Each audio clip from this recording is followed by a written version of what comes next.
like to say come here this morning. Everyone. You can? Yeah, that'd be cool. Can do that. Sure.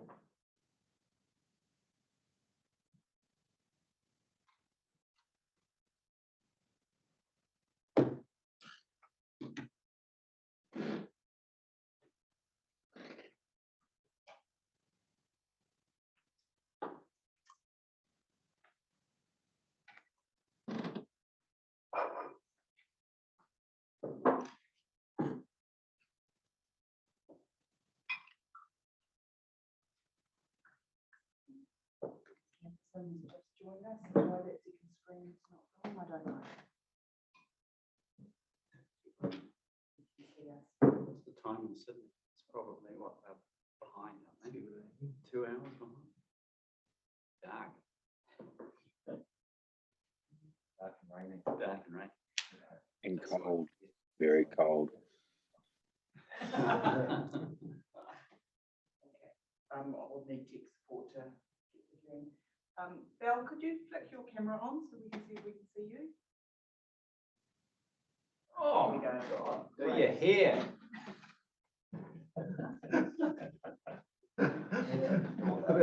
That's why you have this camera off.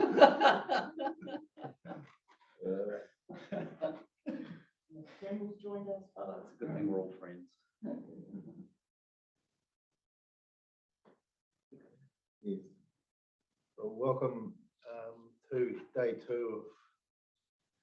of the hearings concerning topics 17A and 15B. There is someone new in the room, Mr. Brophy, who has kindly volunteered to start us with the code here. So thank you, Jeremy. Thank you, Mr. Chair. Tātou wakatakata hau. Wakatakata hau ki te uru, wakatakata hau ki te taonga, kia mā kina kina ki te ta, kia mā tarata ki tai. Kia hi aki te arakura, he teo, he huka, he hauhu, tia, mauri ora. Thank you very much. Probably quick health and safety if we need one, or do you think we're all pretty familiar? Probably all right. All Follow done? me. Okay. Do as you're told. So Jeremy, you're kicking off today, so over to you. Sure, thank you. What I might do, if it's okay, commissioners, is just summarise my key points. Not that you need to read through the evidence, and then perhaps if there's any questions, then you can work through that. So the scope of my evidence today, as directed by Mr. Chair, is to provide planning evidence on the role, status, and content of the design guides. And I guess this is a wee bit complicated in the fact that we have the Blue Haven site hearing coming up. But what I've done is I've tried to provide evidence to provide consistency across the plan, and if the design guide was to be accepted, what that would look like and where it would sit. So that's essentially what I've done. I've reviewed all the 3 design guides and have considered that the subdivision and the city and town centre design guide are of relevance. Obviously, the residential design guide is a slightly different guide, in that it would be guiding sort of lower and medium density housing and isn't relevant. And in addition to that, my opinion is that the design guides should be a non-statutory document. So that comes through clearly in my evidence.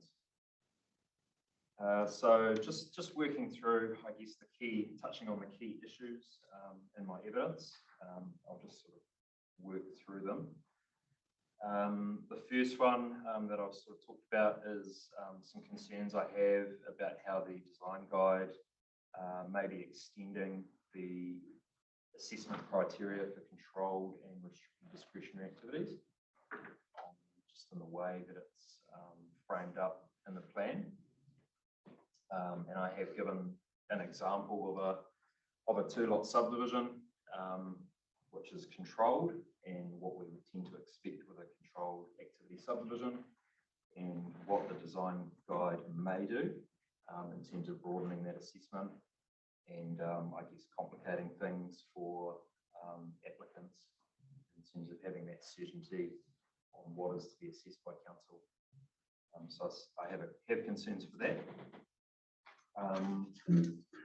I do support some of the changes made in the Section 42A report, in that some of the wording of the design guides reads as being rather absolute.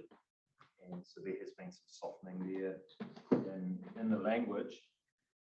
But with those changes, I feel that that does also support my opinion that it should be a non-statutory guide, given that it is sort of dialing it back a little bit, and it should be sitting as a guide in my mind. I've raised a potential issue of when an urban design expert would be involved in assessing a resource consent. So we have a design guide that I understand could be applied by planners or surveyors or well, some of the planners may have expertise in that area, but there's some uncertainty there on when an urban design expert would be involved. So potentially something there for the Section 42A report author to make comment on.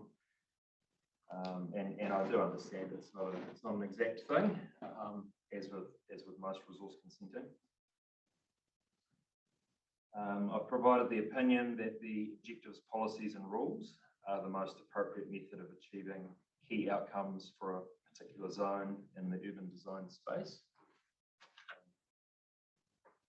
And that the design guide still has a role, but that it can be utilised more at the front end when you're looking through the concept design and getting all that to work. And then ideally that should be lining up with the objectives, policies and rules anyway. So there should be some inherent alignment there with what's in the design guide and what's in the plan itself. I've referenced a recent MFE National Medium Density Design Guide that has been released for comment, and I've just made the note that that is a non-statutory document. Without having gone too much into the absolute detail of it, what I would note is that it is a design guide, and that is sitting as a non-statutory document from MFE. And I don't have a copy of that today, but I can provide a copy if you'd like. You can probably dig that out off online. So now I've got a couple of questions about that, but yeah. Okay, and then I guess the final key point is my experience locally here with the Rural Subdivision Design Guide that is currently sitting in the Operative District Plan as a non-statutory document. And I've got some observations here in terms of I have seen it applied more regularly in hearing situations and in discretionary and non-complying type activities. But my observation is that it could be a really valuable tool, but it just hasn't been utilised by council. And it could be something that is potentially promoted at a pre-application stage and massaged into the process. So there is one there.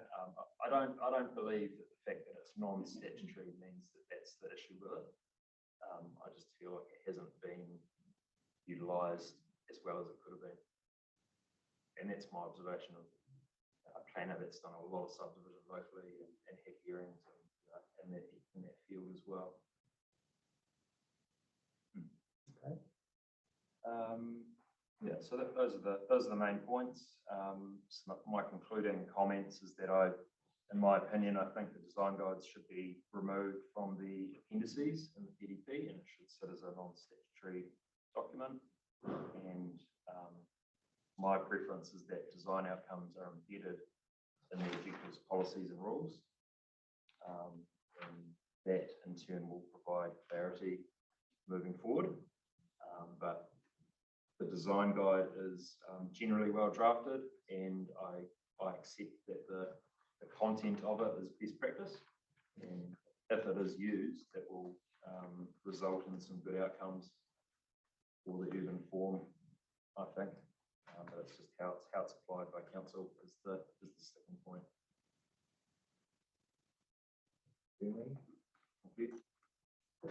Yeah, thanks, Jeremy, and really grateful for your evidence. I know you wanted to sort of sidestep it and go straight into the Blue Haven hearing, but I mean, it has been very valuable to us, so I appreciate that. More sort of on the ground practitioners we get talking to us about these things, I think the better informed we become. So I'm really grateful for that. Thank you, client, for that too. Sure.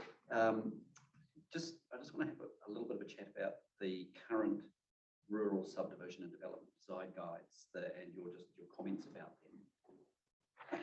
And I guess there's two things I want to talk about. I mean, you say they are a non-statutory document referred to in the district plan. Can you just sort of give us a sense of how that's achieved? What's the language that sort of achieves that? The current plan. Yeah. Yeah, I'll just bring it up in front of me.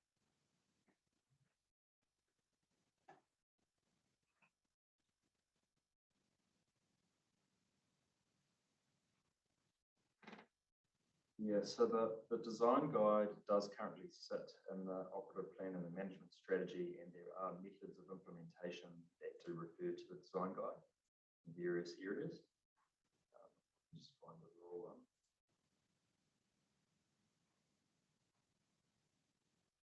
Yeah, so for example, method of implementation, provide information such as booklets and design guidelines, e.g. landscape guidelines.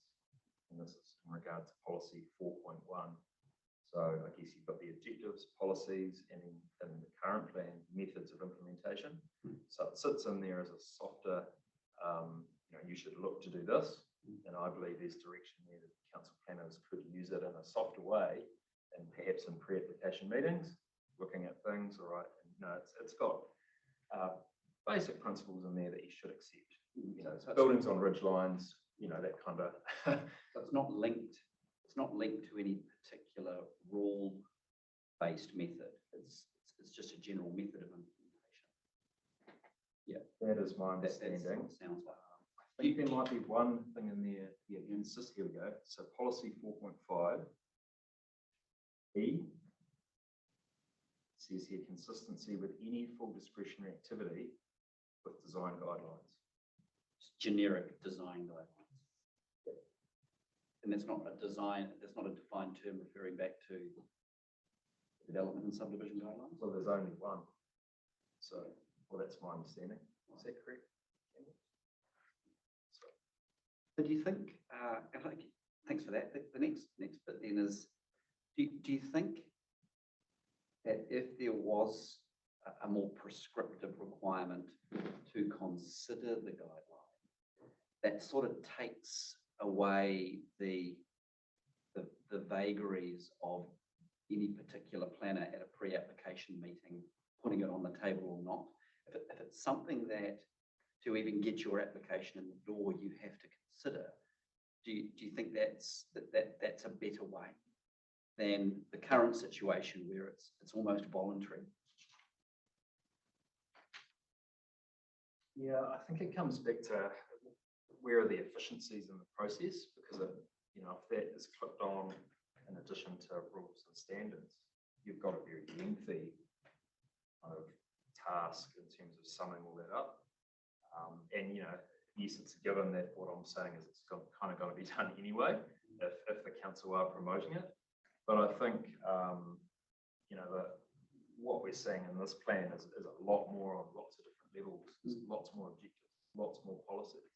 And I'm currently preparing resource consents, assessing all of these, and there's a lot more work in there. So if we're then doing all of that again with design guides, I just have concerns for efficiencies around that, and what that looks like at the front end. And coming back to my point before, I believe the design guide should generally be aligning with those rules and objectives of policies anyway. So I mean, by nature they should be plugging in there. Okay. A lot of the land development activity that the plan is promoting where these guidelines would connect, if, or as they currently connect, are either controlled or restricted discretionary. And that's because these are the things that that we want to see happen. Now, in the course of preparing a controlled or restricted discretionary, the fourth schedule says, yes, you have to consider and do an analysis of the policy approach. But when it comes to the assessment of whether consent is granted or not, you're very much restricted to the things that the plan's identified, aren't you? That's correct. Under section 104, I guess that's the one difference, isn't it? So I guess so you would say then that you then rely very heavily on the matters of control and matters for discretion to reflect the aspirations and the objectives and policies, because that's the real machinery that sort of gives effect to them, isn't it? Yeah, I agree. And it's all about getting the balance right too. We want to be enabling housing and development, and that's really important. And controlled activities, they need to be kept in perspective. For an application for a controlled activity, it's bigger and bigger and bigger. There's more to work through, and we all know what a controlled activity is. It's and the assessment should reflect that simpler scale, and where it sits in the hierarchy as well. Well, yeah, I think for the longest time, people have seen the scope of the consent authority's discretion as somehow being a signal about how much work you have to do on an application. And I just want to test you on that, because I don't think that's necessarily the case. The scope of the discretion is one thing, but the content of the application and what it has to address is another. There's nothing in the Act which says that for controlled activities, your AEE only needs to be 5 pages long, is there? So there's nothing wrong in principle with a controlled activity having matters for assessment that are very specific and quite broad, particularly for quite significant development within the urban area, for example. Yes, the consent authority can't turn it down, but there's nothing there which says that the application should be straightforward, simple, and able to do on the back of an envelope, is there? No, there's not.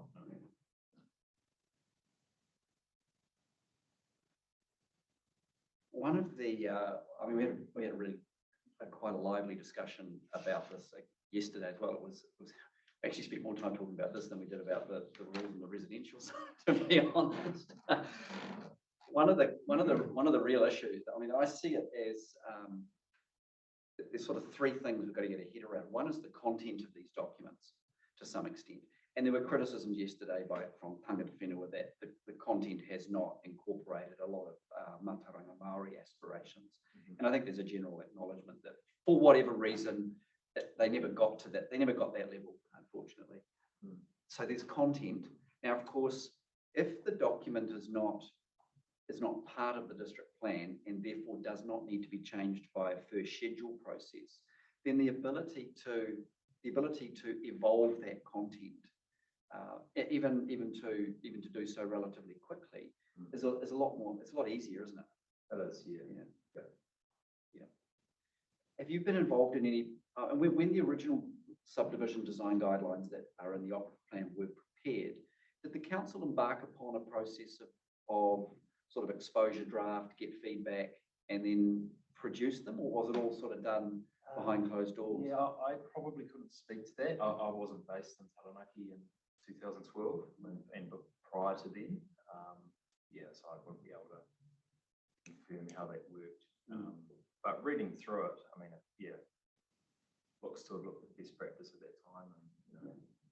It's not to say that you wouldn't go through a process like that anyway if it was only to be updated by way of Schedule 1. It's just that, and I think commented yesterday, everyone seems to think that Schedule 1 processes are a bit unwieldy to get stuff done. Okay. That's right. You could still consult widely, and it could be a document for the community, and you could run a more informal process and take all that into account and then move forward with it. And it could be more of a live document, because things are moving so quickly in the national policy direction space, and there's aspects that I've identified that are already almost out of date with Pro 4 and the like. So Yeah, it's how, it's that agility component, isn't it? How agile can you be to adapt to change? And is Schedule 1 the best way of doing it? I mean, in a way, the government's conceded that Schedule 1's not the best way to get things done quickly because it just sort of legislates over the top and says to hell with you. So the content, being able to adapt the content, whether there's a plus, whether there are costs and benefits of it being attached to the district plan or being separate. So that's certainly something we're grappling with.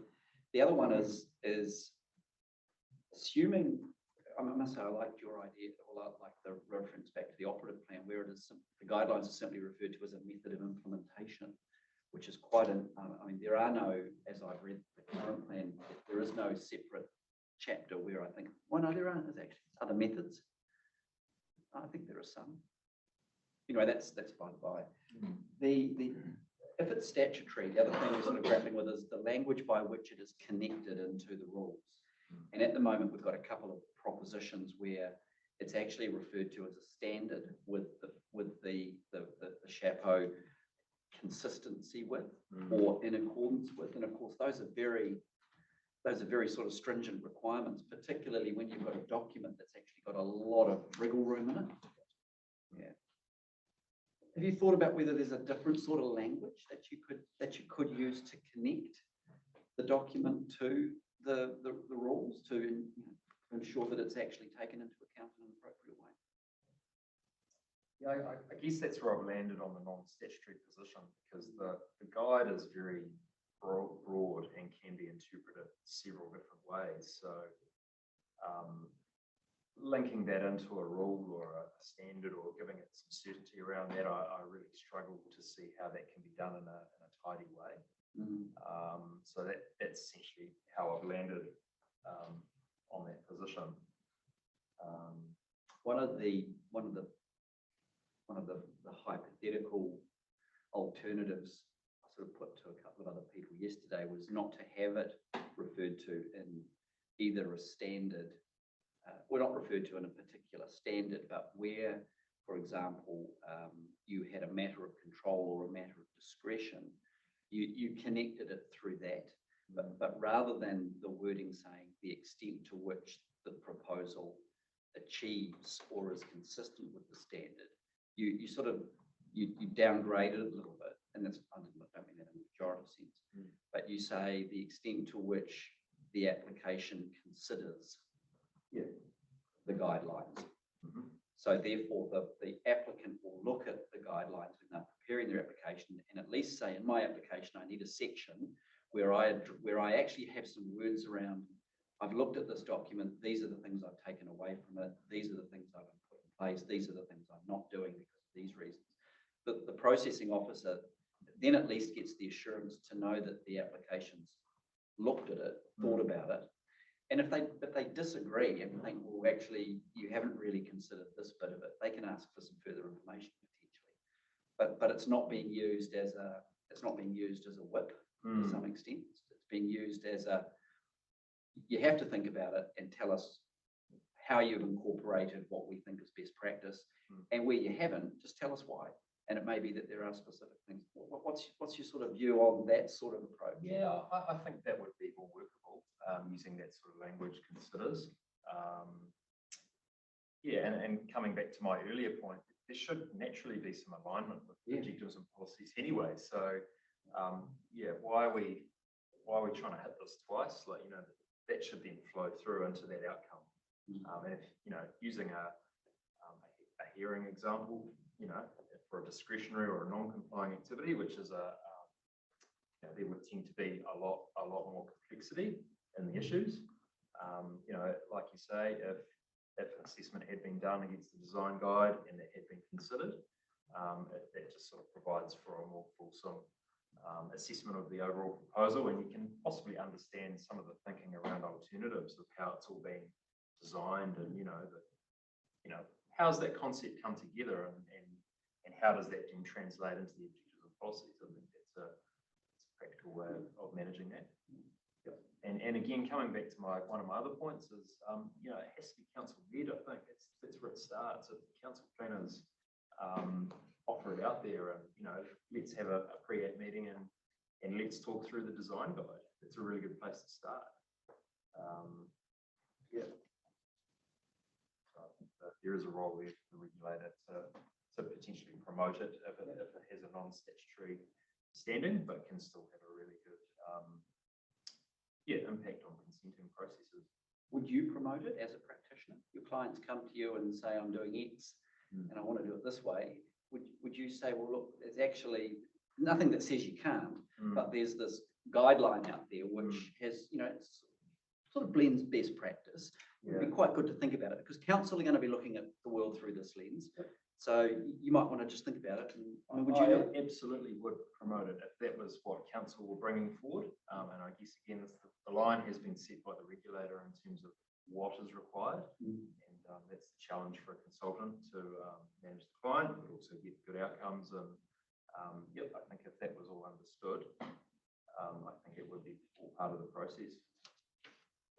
And I think it would actually help. It'd help the design of developments as well, because it's got some good content there, and it's, the outcomes resulting from the design guides will generally be pretty good. Putting aside some of the cultural issues that have been raised.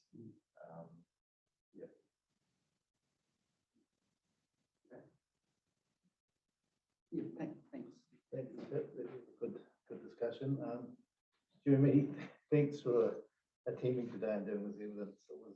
It was, both Kit and I thought it would be good to get your focused advice to us on this amongst this hearing. So yeah, and I know that it caused a bit of extra work, but it has been really valuable to us. So thank you for that. Just following on from some of the questions that just looking at your paragraph 13, Jeremy.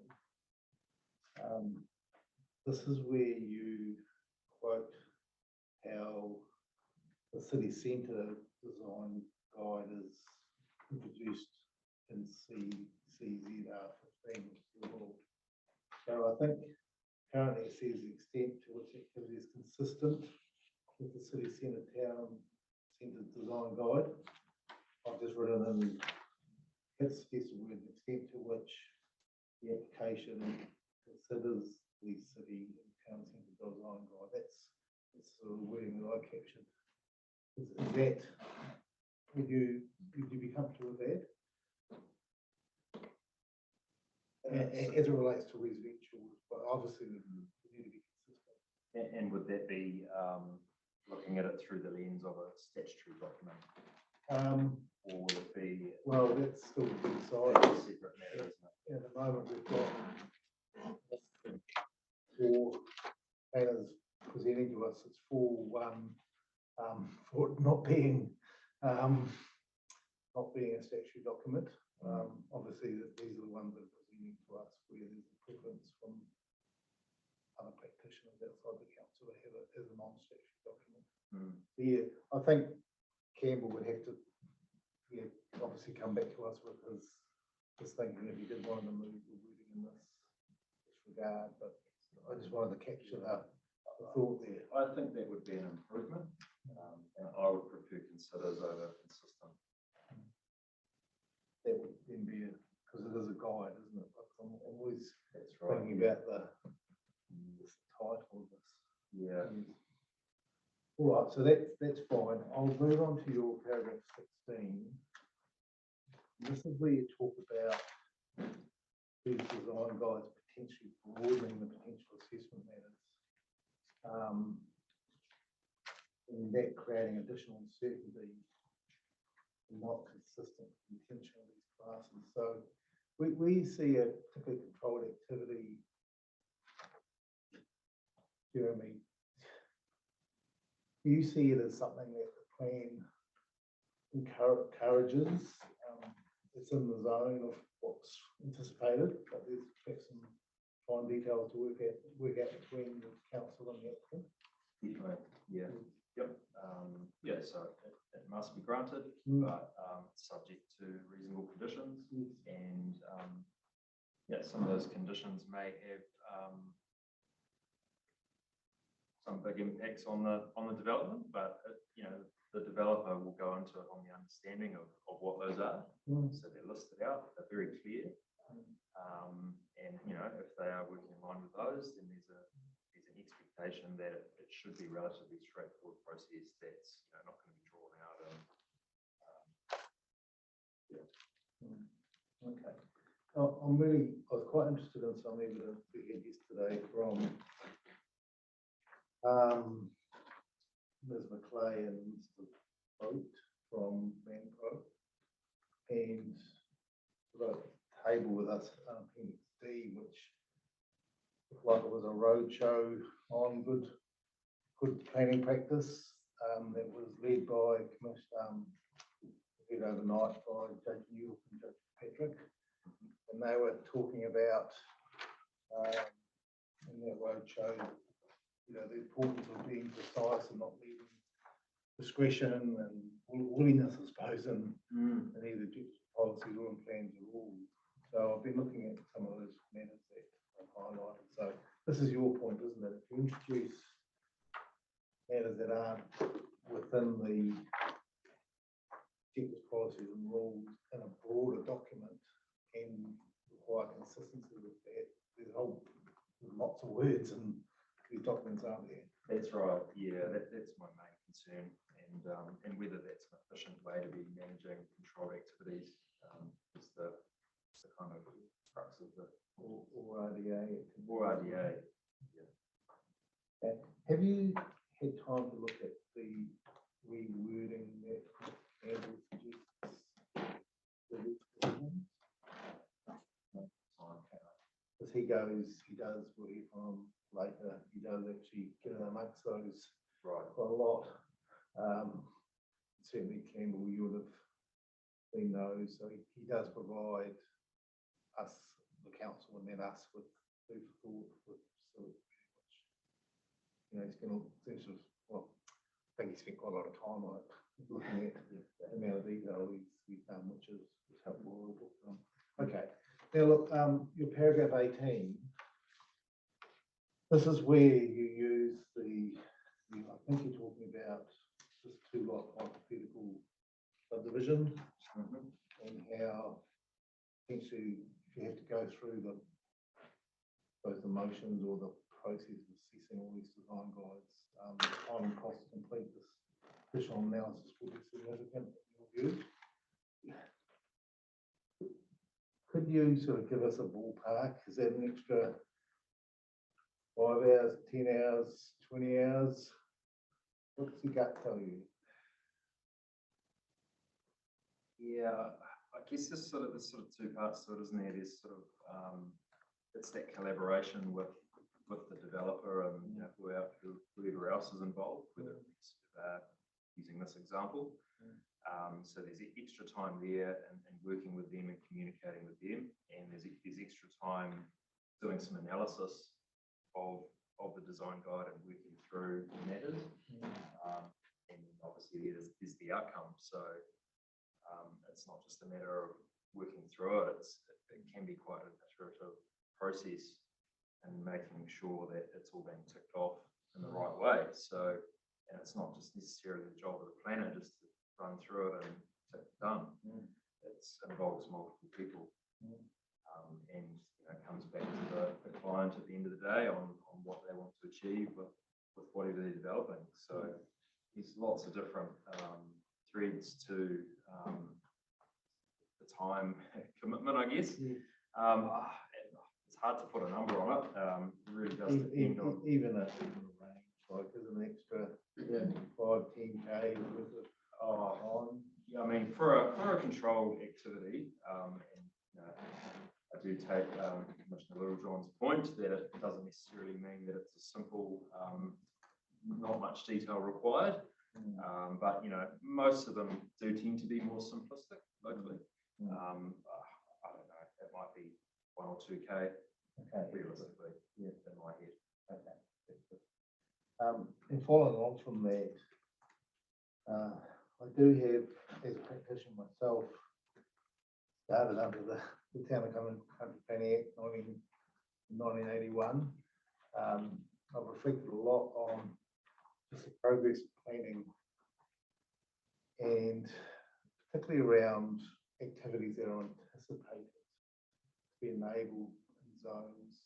The amount of information and stuff that has to be put together for what's something that is what I call in the zone is, you know, I have this term planners out of control, that there seems to be practice all around the country that even for these lower level sort of activity status which are anticipated, it's out of control in terms of the amount of information experts, Section 92 requests. Is that your view as a practitioner as well? Well, vary around the country, I know some councils are much. That is my view, and further to that, working locally here, I feel I have noticed a shift with the proposed plan in that the matters that are covered off in the district plan are becoming out of the layperson's grasp, and that they, you know, in terms of the readability, it's become very technical, and obviously the new plan has a lot of detail for good reason. There are some serious issues in the district that need to be managed, but the role of the planner is getting more and more important to interpret the plan and progress these developments for the community, because the resource consent is, I see it as no longer being something that a layperson can manage on their own. So I'd agree with what you're saying. It's more and more detail in there. Yes. Okay. Look, I you know, I say this advisedly because there's different practice around the country, but sometimes even controlled activity things that are anticipated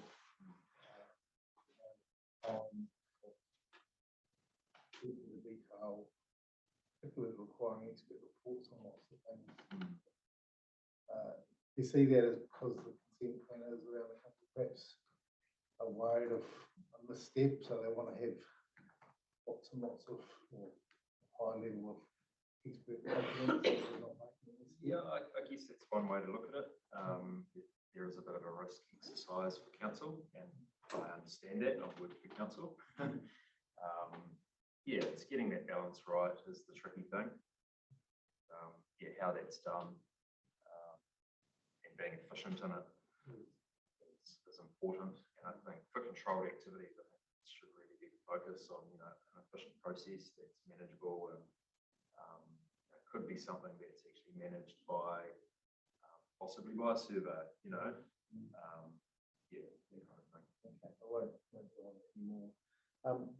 We've interestingly had very little or maybe even no detailed evidence from the planning practitioners about the content of these documents.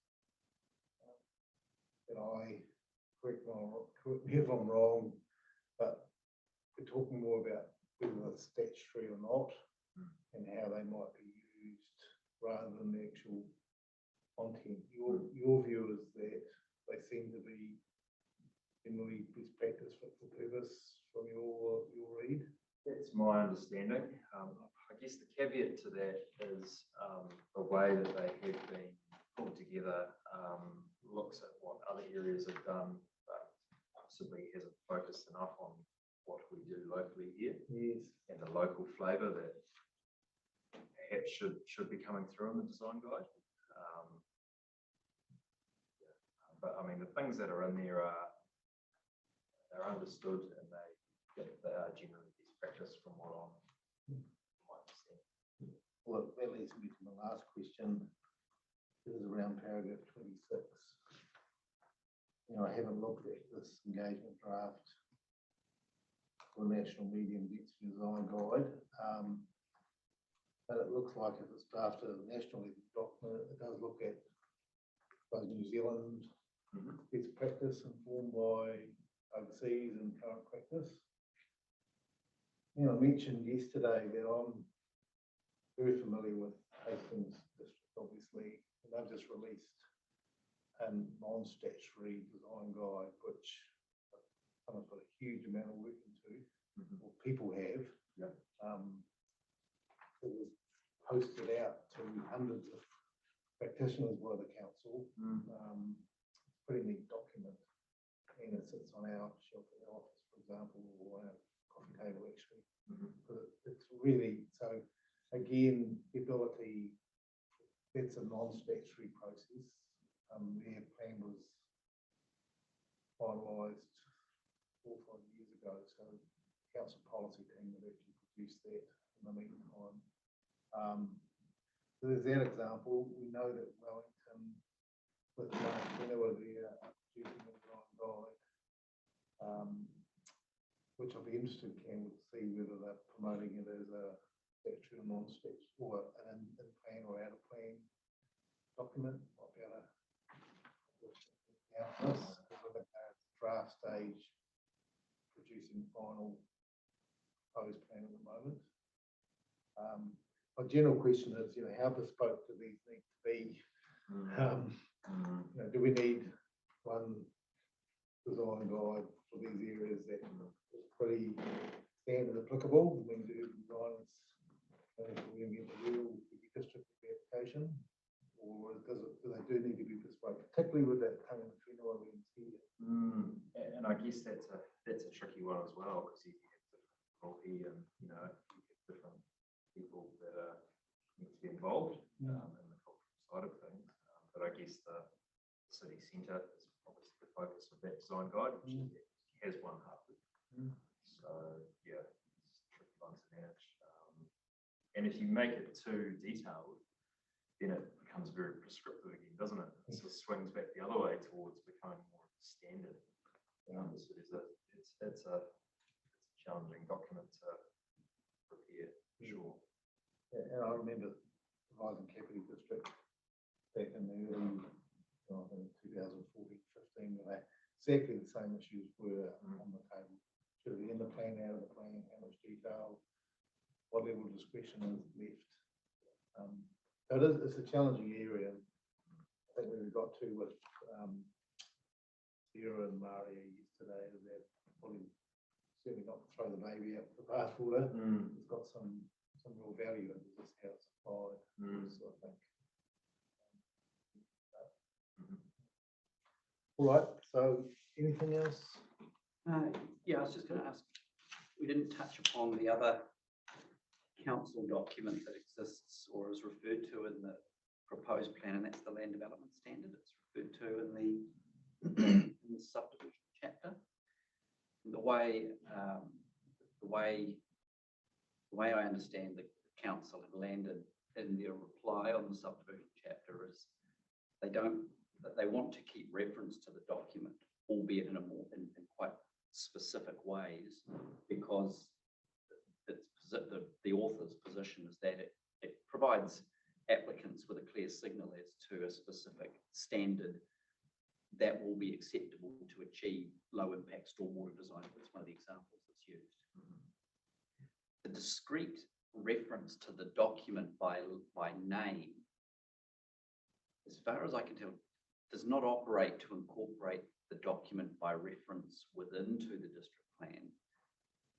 But if, for example, that document was upgraded or changed by process outside of the district plan, the council would still have to change the specific reference in the rules by way of Schedule 1 process to refer to any replacement standard. Is that how you understand it? That's my understanding. I mean, we currently have that issue with the noise standards.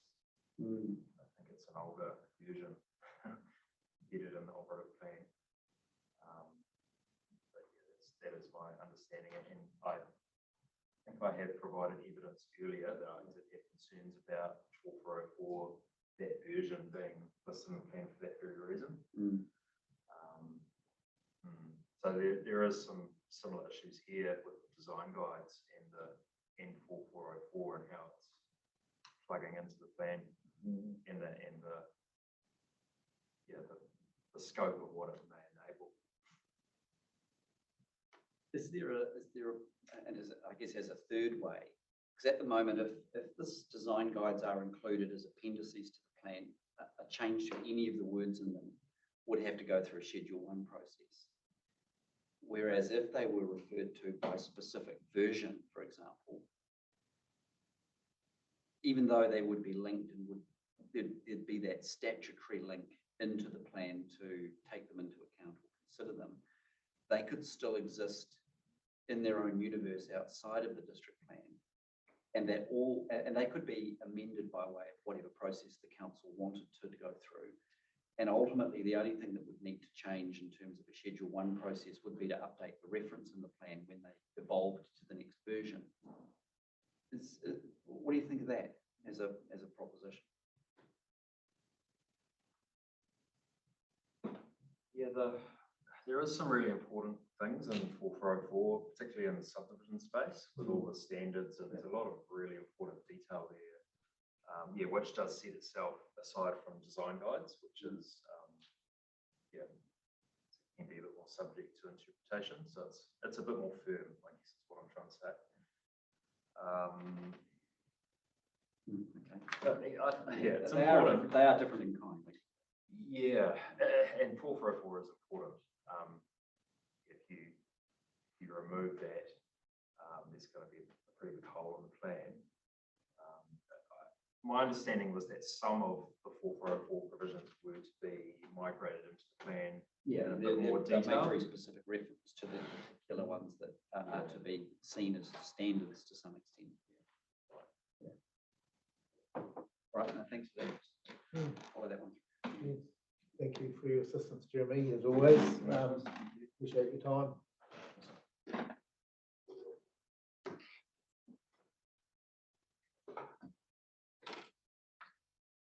Well, we can't actually see who's online, so They'll all pop up now, I bet.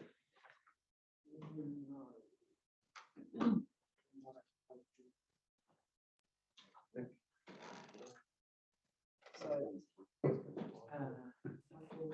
Brendan, Dean, and Mike. welcome, Kaimora team, once again. Morning. Kia ora. Dale, so is it cold and blustery in Sydney? No, Brisbane actually, but yeah, it's Oh, quite you're cold Brisbane. for Brisbane. Yep. Well, good. Um, So we're over to you. Yep, Great, thank you. Just checking, can you hear me okay? you're good. Yep, cool. If I can just start, so I don't intend to, you've got the legal submissions, I don't intend to go through those, I think, unless you had any particular questions, but I think it's useful just to finish off, we'll give you some thoughts on the design guide discussion we've just been having, which I was following with some interest. I had thought about using a reference to consider, and then I thought of lots of different verbs you could use. And I think my concern with all of that is different planners would interpret it differently. And some planners might interpret consider as you've actually got to meet them. And so you might end up going through exactly the same process of demonstrating how you have or haven't considered each and every provision. The nomenclature that we've used in, so we've got two options.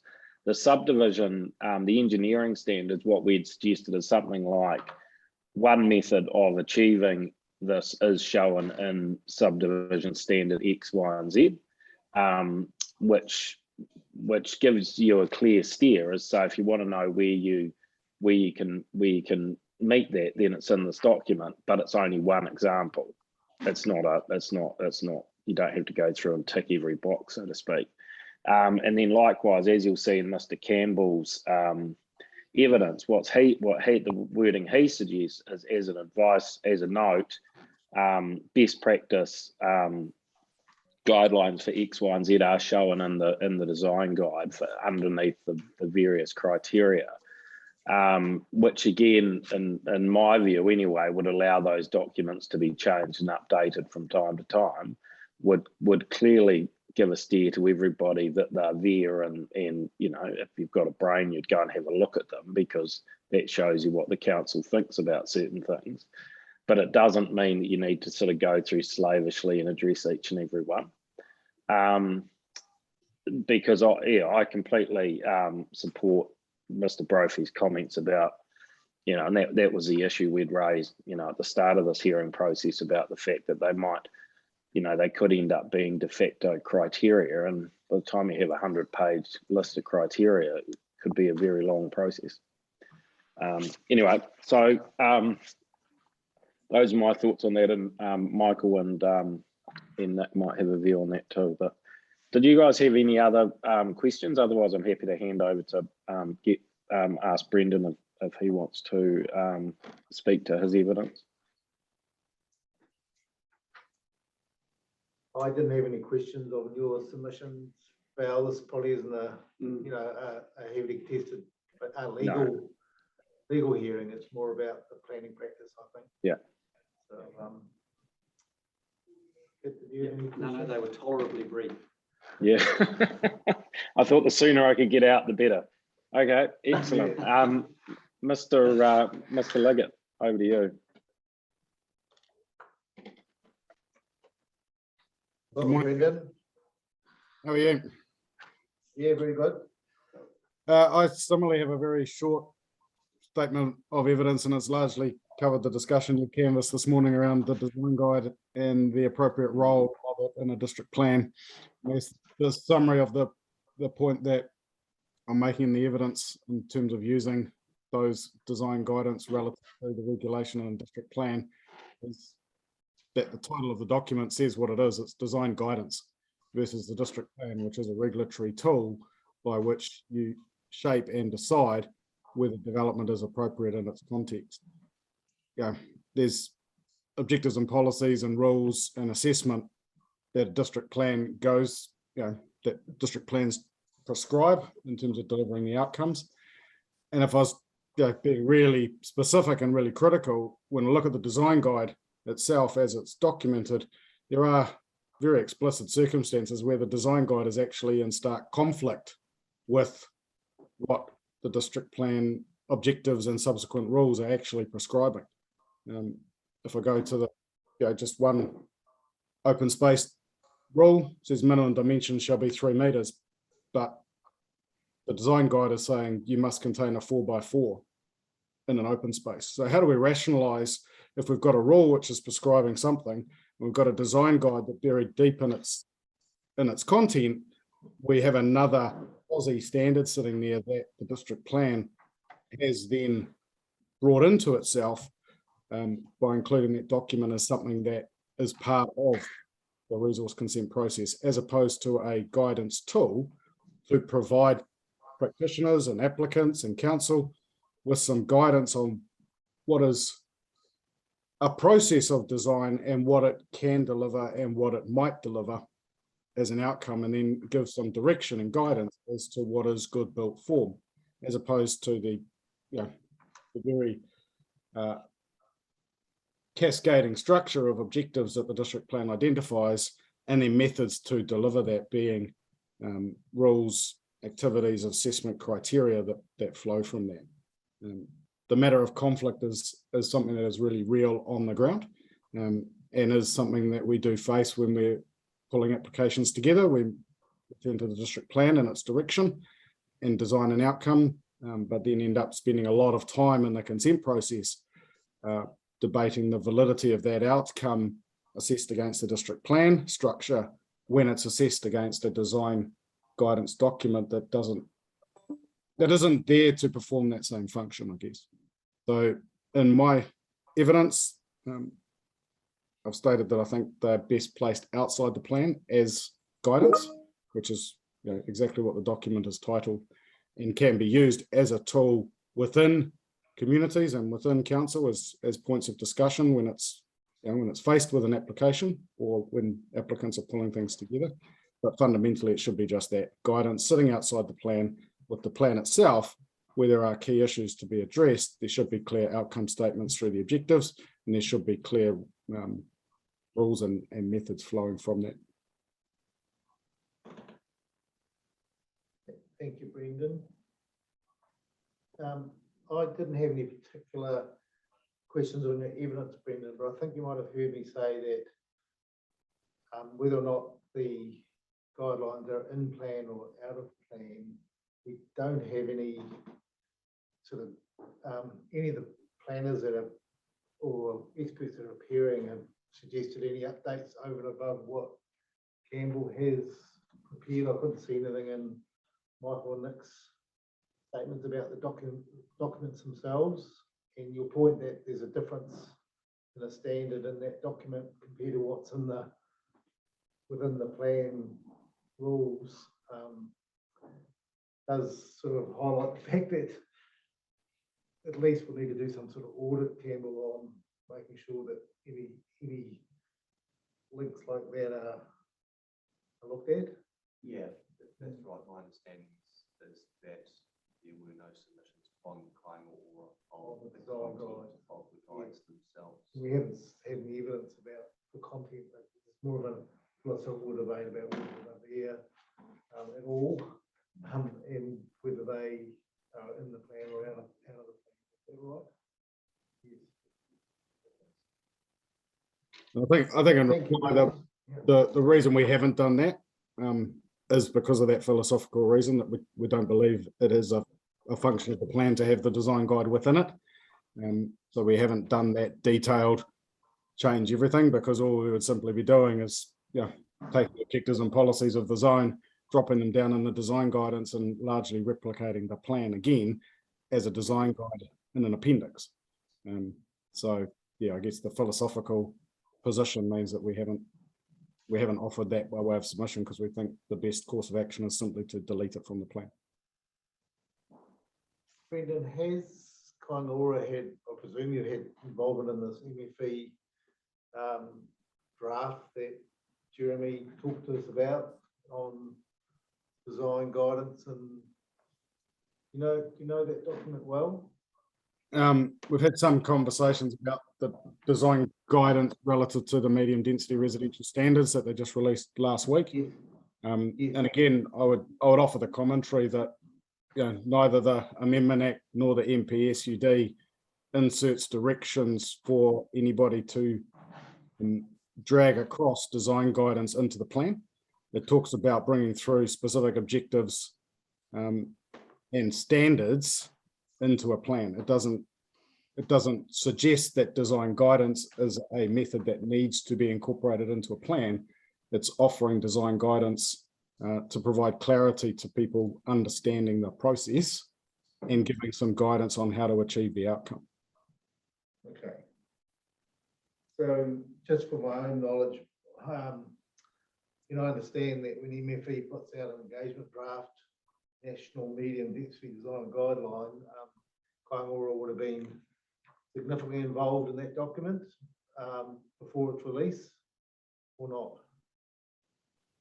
There's a process where government agencies do provide comment and feedback, and that is considered by the issuing agency. So our organisation did provide comment to MFE at a very high level on that document, and yeah, that would have been Can you so tell by me then where can you tell me where Kainga sit with the document generally, in general terms?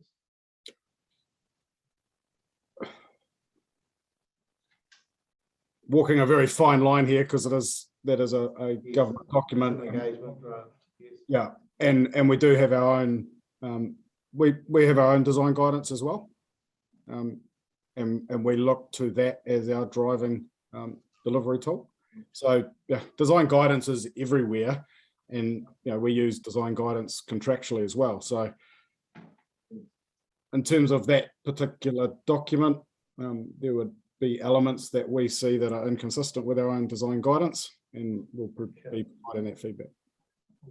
Yeah, I suppose this just highlights for me as a practitioner that the Crown speaking with a full tongue all the time, not all the time, but on several issues, government agencies really bombarding practitioners with a lot of documents. We heard from Jeremy today and others that all of us are really struggling to keep up with this policy guidance coming out of government. So that's why I asked a specific question about Kainga's input and advice on that MFE document, which has just been put out. That's really a by the by, I suppose. Well, then the one positive that could be taken from that is that if, when that guidance goes through its process and is adopted, then do we need every single council to produce its own design guidance? Yes, which Yeah. was my question of Mr. Brophy. Yes. And then if we Seem to do, be heading that way. All right, thank you. Kit, I don't know whether you've got any Yeah. other questions? Yeah, good. Thanks, Brendan. Just a couple. I want you to put aside your planning hat and I guess answer these questions with your role as effectively the development planning manager for probably one of the largest developers in the country of new housing. And probably one of the few developers that's actually come and spoken and given us evidence at this hearing to that extent. And so I appreciate, your Kāinga Ora has got a statutory role and function, but I'm really interested in your comments about the design guideline in the sense of you are a serial developer that would have to work with district plans all over the country. That's where I want to sort of come from.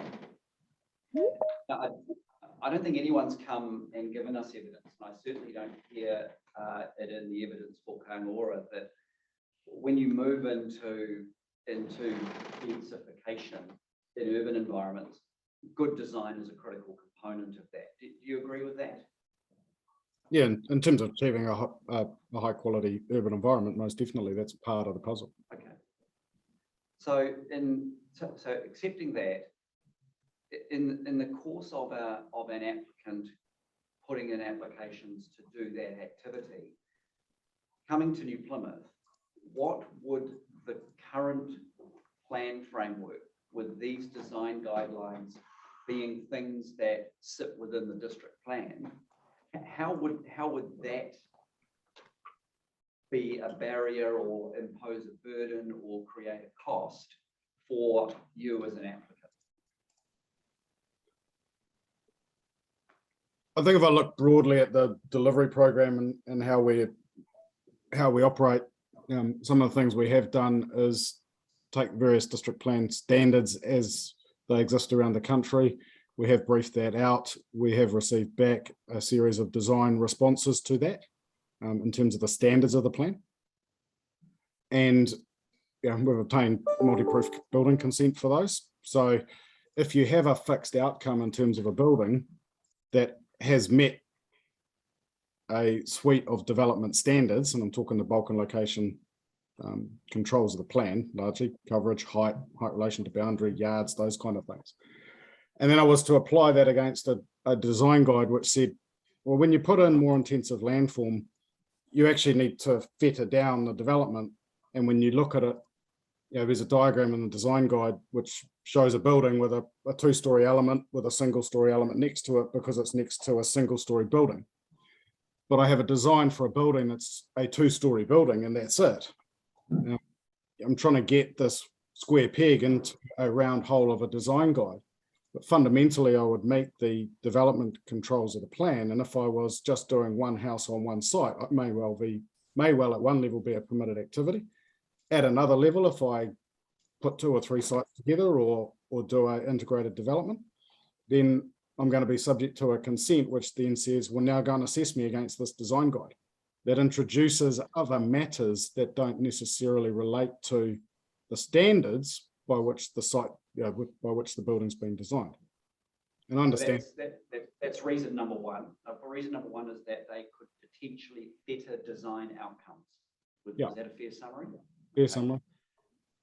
Okay. Would another one be that in creating a document that has such a broad, introduces the potential for such a broad conversation with a council planning team, that it potentially makes the application harder, more expensive, longer to get consent for? Are those valid concerns?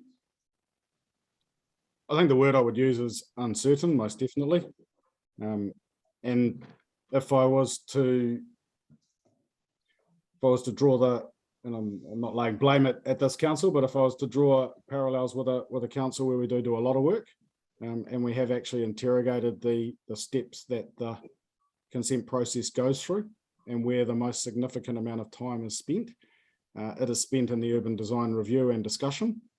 And if I was to correlate that against the amount of material change, there's not a correlation between time and actual change to a proposal. Yes, acknowledging there may be changes made, you know, might be a little bit more landscaping, or you know, we might change a material, but is there fundamental change to the development? You know, when you look at the time spent, those things don't correlate together. Okay, so I've made a note. Another reason creates uncertainty in the consent process. And you've given the example that on occasion, lots of time can be spent in the urban design space for minimal substantive improvement. Yeah. Is that a correct, is that a fair note? Yep, fair enough. And is it the case that because the design guidelines essentially inhabit that urban design space, that by having them attached to a district plan, you're essentially creating a fertile ground for an ongoing discussion and conversation about those matters that ultimately will, well, potentially lead to a lot of time being spent for not a lot of real gain? Yes, correct. Okay, all right, no, thanks for that. I was just wanted to get those points clarified. Thanks, Brent. Thank you, Brendan. That's all we have for you. Who's next? Is Mr. it Ray, Michael I think. or Nick? Nick Okay, thank next. you. What I've suggested to Nick is that he basically just runs through his key points, but if there's anything in particular that you'd like him to flesh out or cover in a bit more detail, feel free to indicate that now or button as you go. If Nick, if you're happy with that. Yeah, good morning, everybody. There's quite a bit of detail in here, and I reiterate Belle's comment. It may be better that we talk about specific aspects that you need more clarity on, but I'm happy to run through it piece by piece. What's your view on that? Well, personally, I read your evidence in detail and made lots of notes about a month or two ago, just before the hearing had to be abandoned, unfortunately. I've had another scan back through it in preparation for today, but I think I would benefit if you just stepped us through the key sections and what your key sort of conclusions are. That would be very helpful for me anyway. Okay. Yes, I agree. And Nick, do you have access to screen share on your system there? Yes, I do. Well, I actually haven't tried it, but I'll try it now.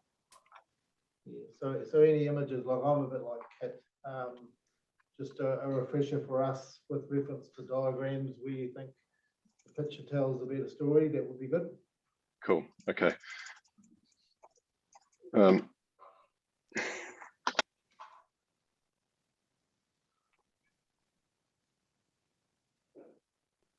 Just trying to find screen share screen.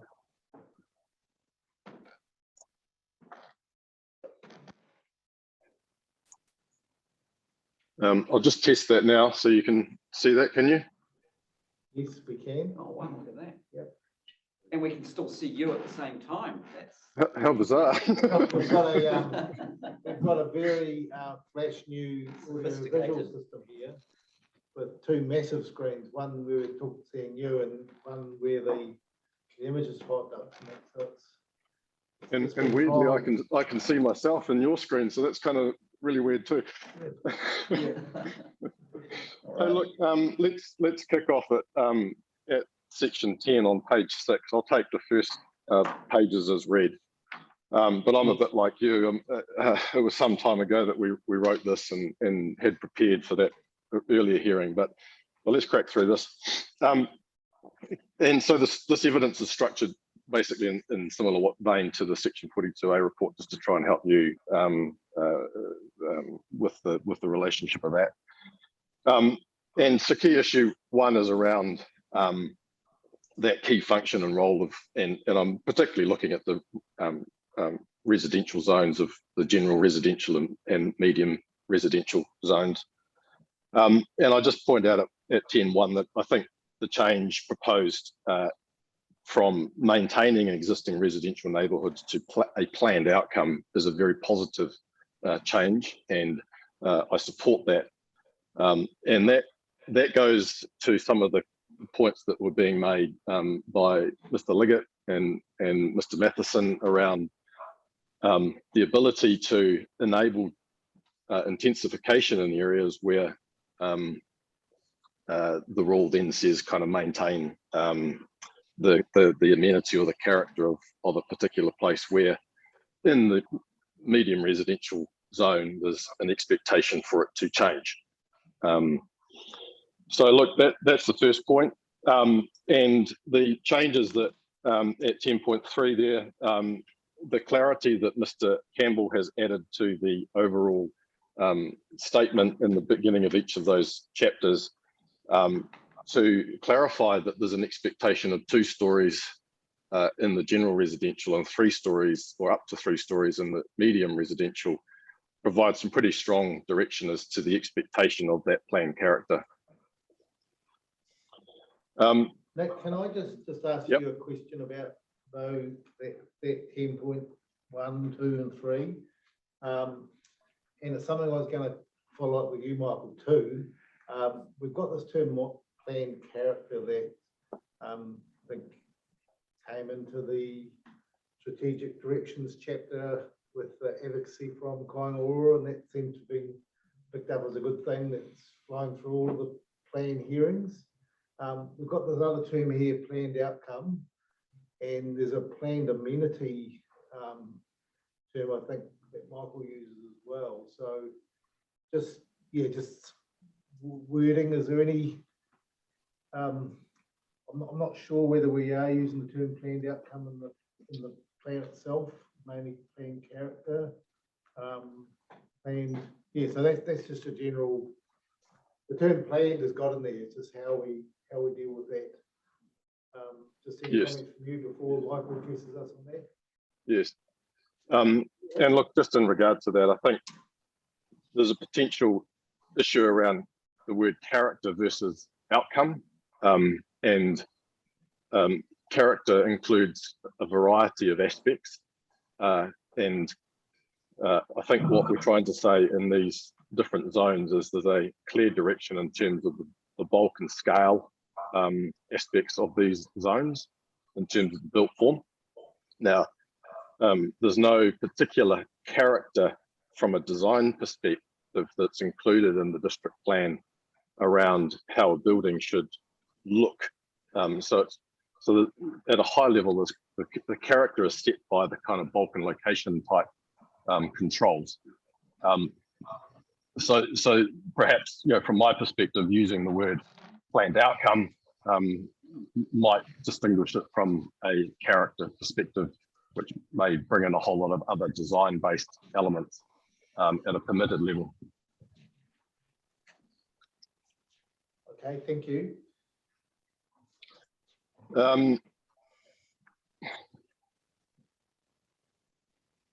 So on page 7, B there at the top of the page, those adjustments to the density controls as permitted activities, there's a key difference between the two general residential and medium residential zones, which is consistent with the policy direction around enabling higher density in particular locations around centres in the city. So without enabling higher density as a permitted activity, to me, there didn't seem to be much difference between the two zones, other than that potentially you could build much larger houses in the medium residential zone without the benefit of adding density or another dwelling to it. So that's quite an important aspect.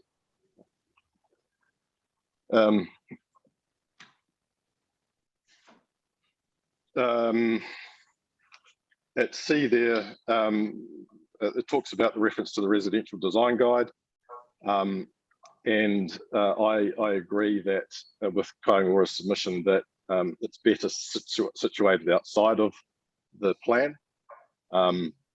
and a number of the matters that I was raising as concerned in my evidence have been canvassed this morning as well. And I've provided other examples of that, similar to what Mr. Liggett provided this morning.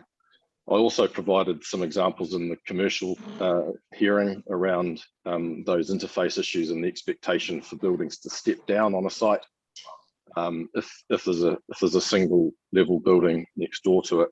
So I reiterate Mr. Liggett's point on that.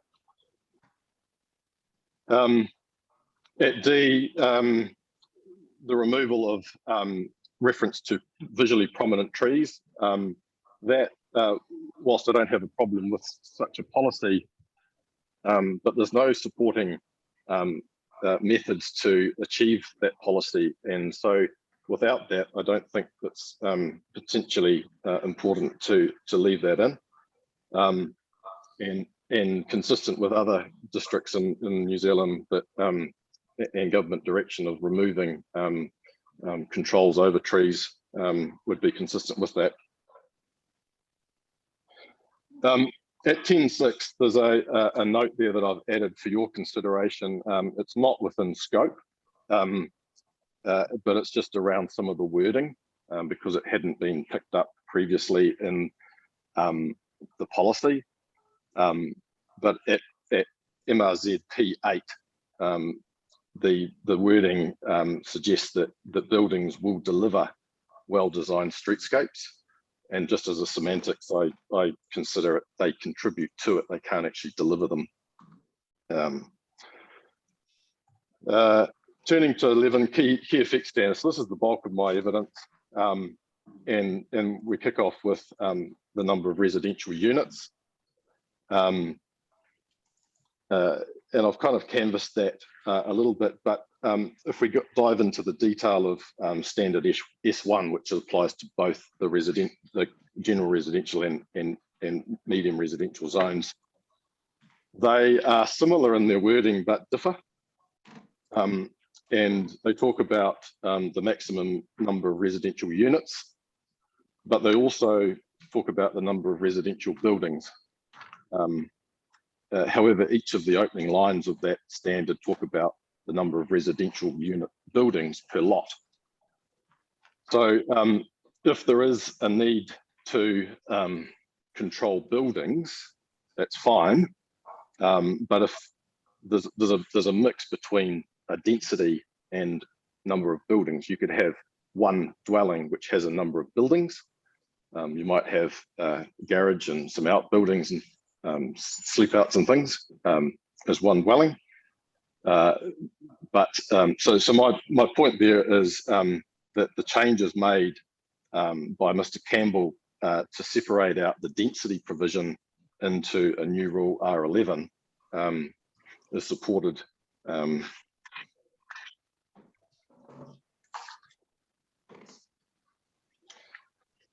Now, if there is a limit, what is that limit? What should the limit be? And I talked earlier on about the fact that the proposed plan effectively has the same opportunity in the GRZ as the MRZ, as I listed out at the top of page 9 at B and C. So again, it's reiterating the point that as a permitted activity, we should be enabling the greater density in the MRZ.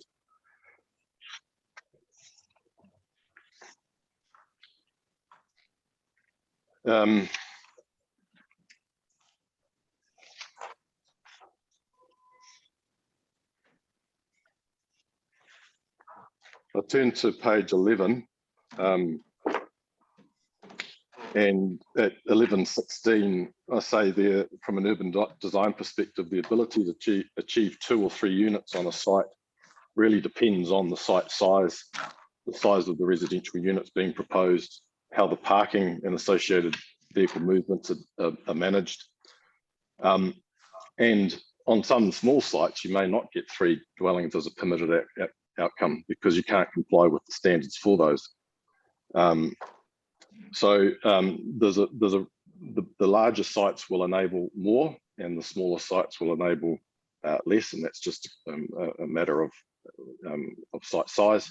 And it's not trying to cram 3 units on a small site necessarily as a permitted activity. So there's still other standards that you need to comply with.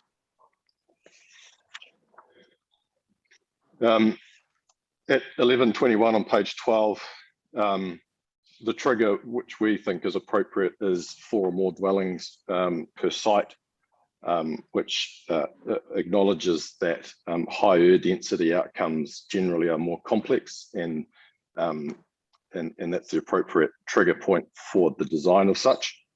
Arguably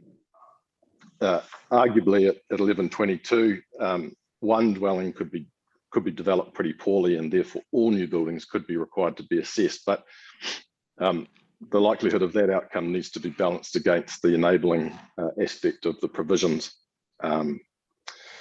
So it's trying to balance that up and enabling people to get on and build as a permitted activity versus gaining a consent and going through that process. Turning to height at 1124, so the GRZ and the low density residential area are proposed as 8-metre height limits, and we agree with that. Generally, there's some introduction of lower heights for garages in some circumstances, which is also supported. And the amended height for the MRZ is in the section 42 is changed from 9 metres to 10 metres. Now, Kaingaroa requested 11 metres in the MRZ with an extra metre for roof form. The additional height for roof form has been used to encourage a variety of roof forms, where the concern that previously providing just a height standard that only allows a maximum number of stories can result in a flat roof outcome or limit the opportunity where you've got sloping sites and other aspects that make compliant with that difficult. And so we have tested those, and on screen, and I'll just bring that up. I am sharing it. You can still see that, I presume? Yes, we can. Yes. So look, these images that I included here was just some examples of estimated heights of buildings, so that you can appreciate what it means in real life. And so that these are actually in Hobsonville and Auckland, recent developments. And you can see there that the point of where it was measured from, using our rangefinder, which needs 2 clear points, gives you a 7.4 metres. So you're close to 8 metres in terms of height for a 2-storey building. And this is an example of another one where we estimate it to be about 8 metres above ground level. Now, moving to 3-storey development, this is an example of about 11.4 metres high. So it's higher than the 10 metres, but lower than the 12 metres. Provides an interesting roof form, and is the type of development that's been promoted as a terraced form, a 3-storey terrace form in Auckland. Likewise, this one, and look, these, I'm not showing them as design merit or anything, they're just examples of height. And so this one's at 11.8 metres in height. And this one at 12. And you'll note there that there's actually a step up to the floor level. So some additional height provision enables places where floor slab level above ground may be necessary. And in particular, this is on a busier road where a higher floor level is desirable, where the occupants can overlook the street rather than being looked down upon.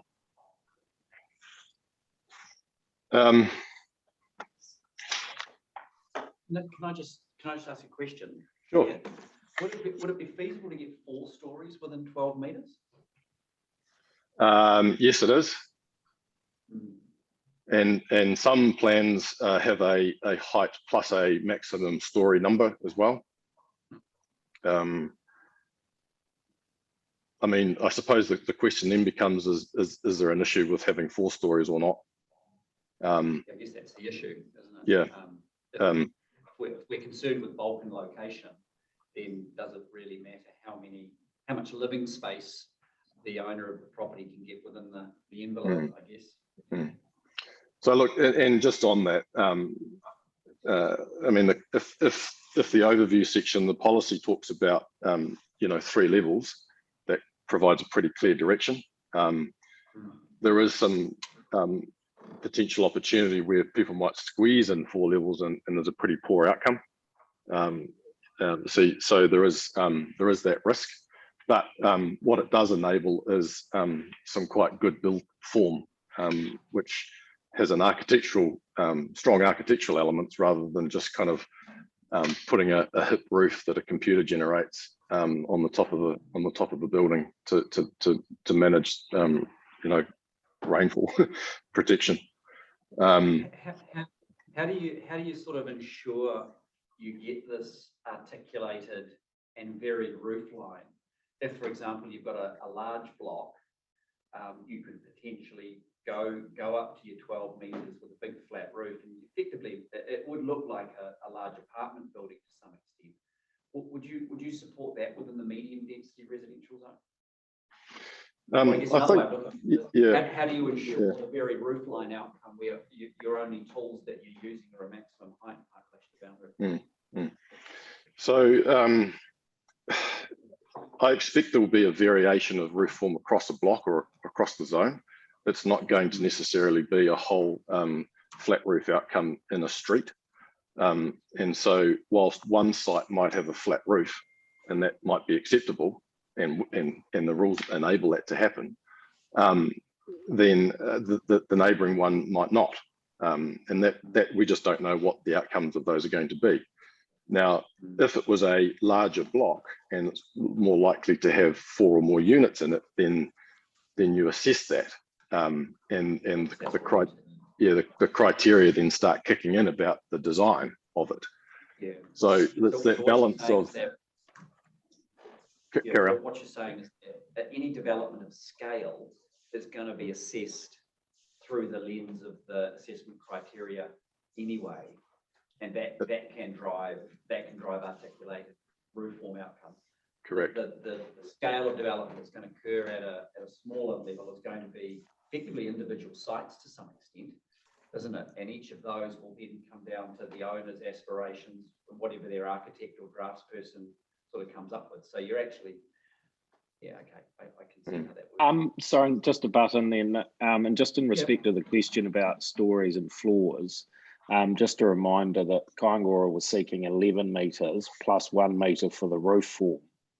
So I don't think you'd be able to steal the extra metre and use that to squeeze another floor in. The point of the 1 metre is to let you do that. So thanks for that. Well, not without going through a specific consent process, because you've reached. So we've considered, where the height limit should trigger, and the problems that I have faced in the past is that you'll have a height standard in a zone for permitted activities, and say it's 8 meters, and then you go for a consent to go above that. And there is a huge amount of discussion around the effects of height and the fact that it's not part of the standard, or it doesn't comply with the standard. So the lay person out there comes back with whole lots of submissions on things if it's notified, saying we just want it to comply with the standard.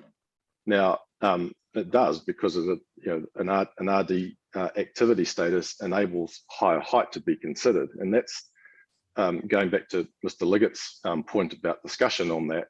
It consumes a lot of time, and so the standards become the kind of de facto maximum in a consenting regime.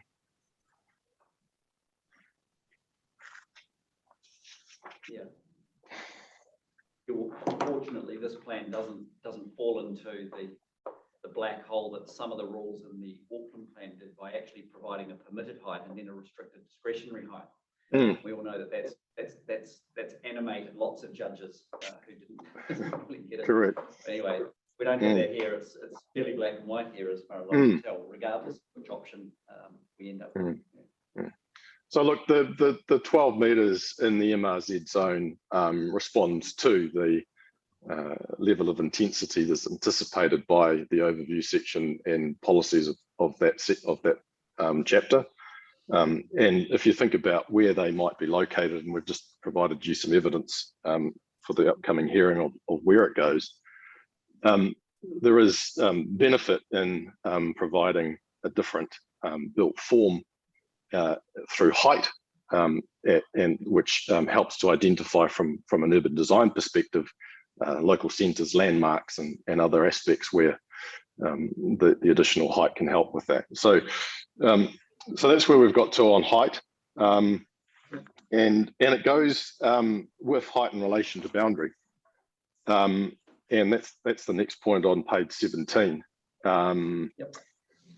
And look, I might just move to 18 here, and so basically the proposed plan has rolled over the 3 metres plus various degrees of the recession plane, and I've attempted to illustrate that on these images here. And so how it works is that I've just basically taken an 18 metre wide site as an example because it enables a 12 metre height under the Kāinga Ora submission, height in relation to boundary, which is shown here in green at 3 metres and 45. So the submission is a standard 3 metres and 45 on all boundaries, regardless of the orientation. The proposed plan has these different ones depending on where they are orientated. So for example, an east and west boundary, you have a 3 metre and 50 degree. On a northern boundary, you have 3 metres and 55. And on a southern boundary, you have a 3 metres and 35. Now that method was used quite consistently across many districts in the past, but we've moved away from that in other places. And the grey here in this illustration, so I'll just quickly go through. The boundary of the site is in the red on the side. We've got a 1 metre side yard, assuming that's acceptable.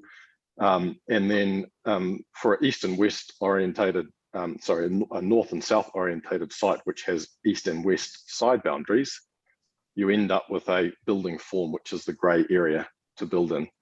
And that's at the maximum of the 10 metres height as per the revised position of the reporting planner. So you can see even on that scenario, you potentially have a flat roof, even though you can build within that. Now, the next one is where the sites are orientated more east-west, and so you have a northern boundary or a southern boundary, and it's quite possible that both of them won't actually apply on a site because one of them will be a road boundary, if it's in that regard. But where it's a side boundary, you get a kind of distorted bulk and location opportunity on the site, as illustrated by grey. And then this is effectively illustrating the bulk provided for by the Kāinga Ora submission to the maximum. You can actually get a roof form right up to that point. Now, so those are all talking about permitted activity standards. So there's an expectation that they will provide a bulk in relation to boundary height, sun access to neighbouring properties by virtue of those recession planes. No, can I ask a question? Yep. Can I just ask a question? You said that the multiple height in relation to boundary requirements based on orientation, a lot of plans have moved away from that to a single descriptor. What was the reason for that? Look, I don't know if I can answer that, but in my experience, we had significant issues around, and particularly like this plan at the moment doesn't have a little diagram to show you which one is an east and west boundary. And then also the effects of sun access if you were to go above, say, the southern boundary. There was a number of examples that we went through that it actually didn't make a lot of sense from a sun access position to have such a limitation on the southern boundary, because it basically moves the bulk on a site relative to a boundary. And so what you end up with is potentially more built form on the northern side of a property. And maybe if I just go to that diagram, you end up with more built form on the northern side and your open spaces to the south, which doesn't get a lot of sun. So if it's acceptable that there's enough sun being delivered to a neighboring property from a 45-degree or even a 50-degree, then that's going to happen over the course of a day and not necessarily just at midday, which this is probably providing for. So look, we found it quite difficult to actually then put open space on this side because you're limiting the bulk that you could put on the southern side of the property. And the neighbouring property to the south can also design where their open space is relative to built form around it. So that's from my perspective. I don't know any other details or reasons of change. Brendan, sorry, Nick, just on that one, Brendan or Michael, do you want to comment on that just from a sort of a practical perspective? That might help given where we're at. It's quite a key issue, I think. Sure, Michael Campbell here. I mean, I guess in my experience, the rule that's currently proposed was quite a common rule in the Auckland isthmus prior to the Auckland Unitary Plan. And Mr. Ray's correct. What it tended to do is have the sort of slightly perverse outcome of actually forcing development to actually locate in the northern parts of the site and basically put your living areas to the southern parts of the site. Aesthetically, it also, and maybe this is my OCD, but it didn't particularly lead to good visual outcomes in terms of asymmetrical roofs forms, although ironically some of that's quite on trend at the moment. But people tend to design to rules. So what they'll tend to do is, if they do design to a southern boundary, you tend to get a height to boundary building designed to a southern boundary with a kind of a lower sloping roof. So aesthetically, it didn't tend to lead to particularly good outcomes. If you drive around Auckland, you can see houses that have been built based on the old isthmus rules. And mandatory notification with annoying neighbours. You can always tell those ones. Brendan, is there anything else you want to add from a practical perspective? Yeah, I think the key one is what it forces you to do with your site. So there is I suppose there's a trade-off question there about I'll use the word perception of sun admission to a neighbour versus the utility of what you're left with in terms of trying to efficiently use the envelope that you have available to you. And I think more broadly in terms of the discussion around that sort of control, I guess where the national direction's moving, and if we look at what's been deployed through the medium density residential standards, where those are required to be deployed, that's gone for a uniform 4 meters, 60 degrees right around the perimeter of a site, regardless of orientation. So it's, I think in terms of a direction of travel moving forward, there's a clear expectation that we're not going to have that same level of trade-off, that we will favour the immediate amenity of an adjacent boundary and significantly compromise the outcome of a site that you're developing. In terms of where that national direction is heading in terms of those standards that are, and in real terms, when you actually model it out, the degree to which you get a difference in shading from what Nick has displayed as the built envelope, you're talking matters of minutes of the day, or increments of slight meters into the site at ground level, when actually it's, in terms of our own design ethos around that, it is sunlight admission into the buildings themselves. That's really important, to make sure that we have warm, safe, dry homes, as opposed to the marginal space against the boundary of a fence. Thanks for that. And just what's on screen here is an example of how those rules apply. The green lines are the east-west boundaries, the blue line is the southern, and the red line is the northern. So this is one block in the northwestern part of just from the city centre. And if you consider that section line there for a minute, so we're going between two streets, and there's two deep lots between them, and we go down to this section here. This is an illustration of how that 3 meters and 35 degrees actually reduces the amount of development opportunity on lot B. So lot B is on the northern side, lot A is on the southern side, and you end up with potentially more bulk on this frontage or boundary relative to less bulk on this side. So that was just trying to illustrate that point. Now, moving on to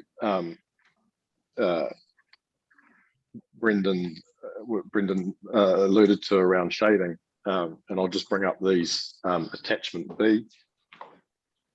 And probably the easiest way to talk through this is SK3 and SK4. So these are simple diagrams to try and illustrate the effect of the different shading aspects from these different height in relation to boundaries and height. And this example illustrates that, and it's very hard to see, but just north of my cursor at the moment is the extent of a shadow. And if I move that slightly up, that's the extent of another shadow. It's very hard to show at the scale. That is the 220 millimeters that I've put in the submission, my evidence, being the extra shading caused by a 3 meter and 45 degree versus the proposal. So it's very, very minimal. When we're talking about fronting a street, it's slightly different. And when we're talking about it in earlier mornings, it is slightly different. Now, I'll just explain that by going back to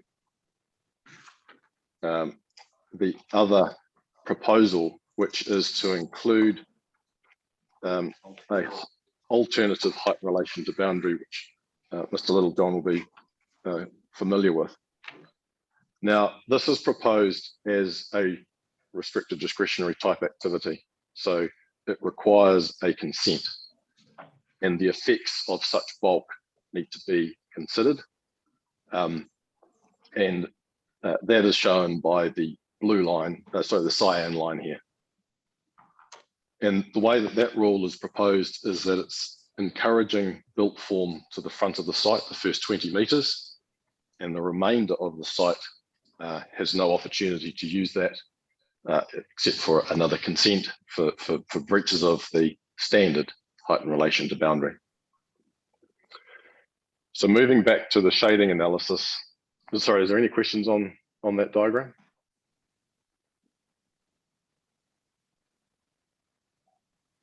Not for me. Not on the diagram. I'd just be No. interested if you've Yeah, perfect. got some real live examples of what it sort of looks like in practice. Oh.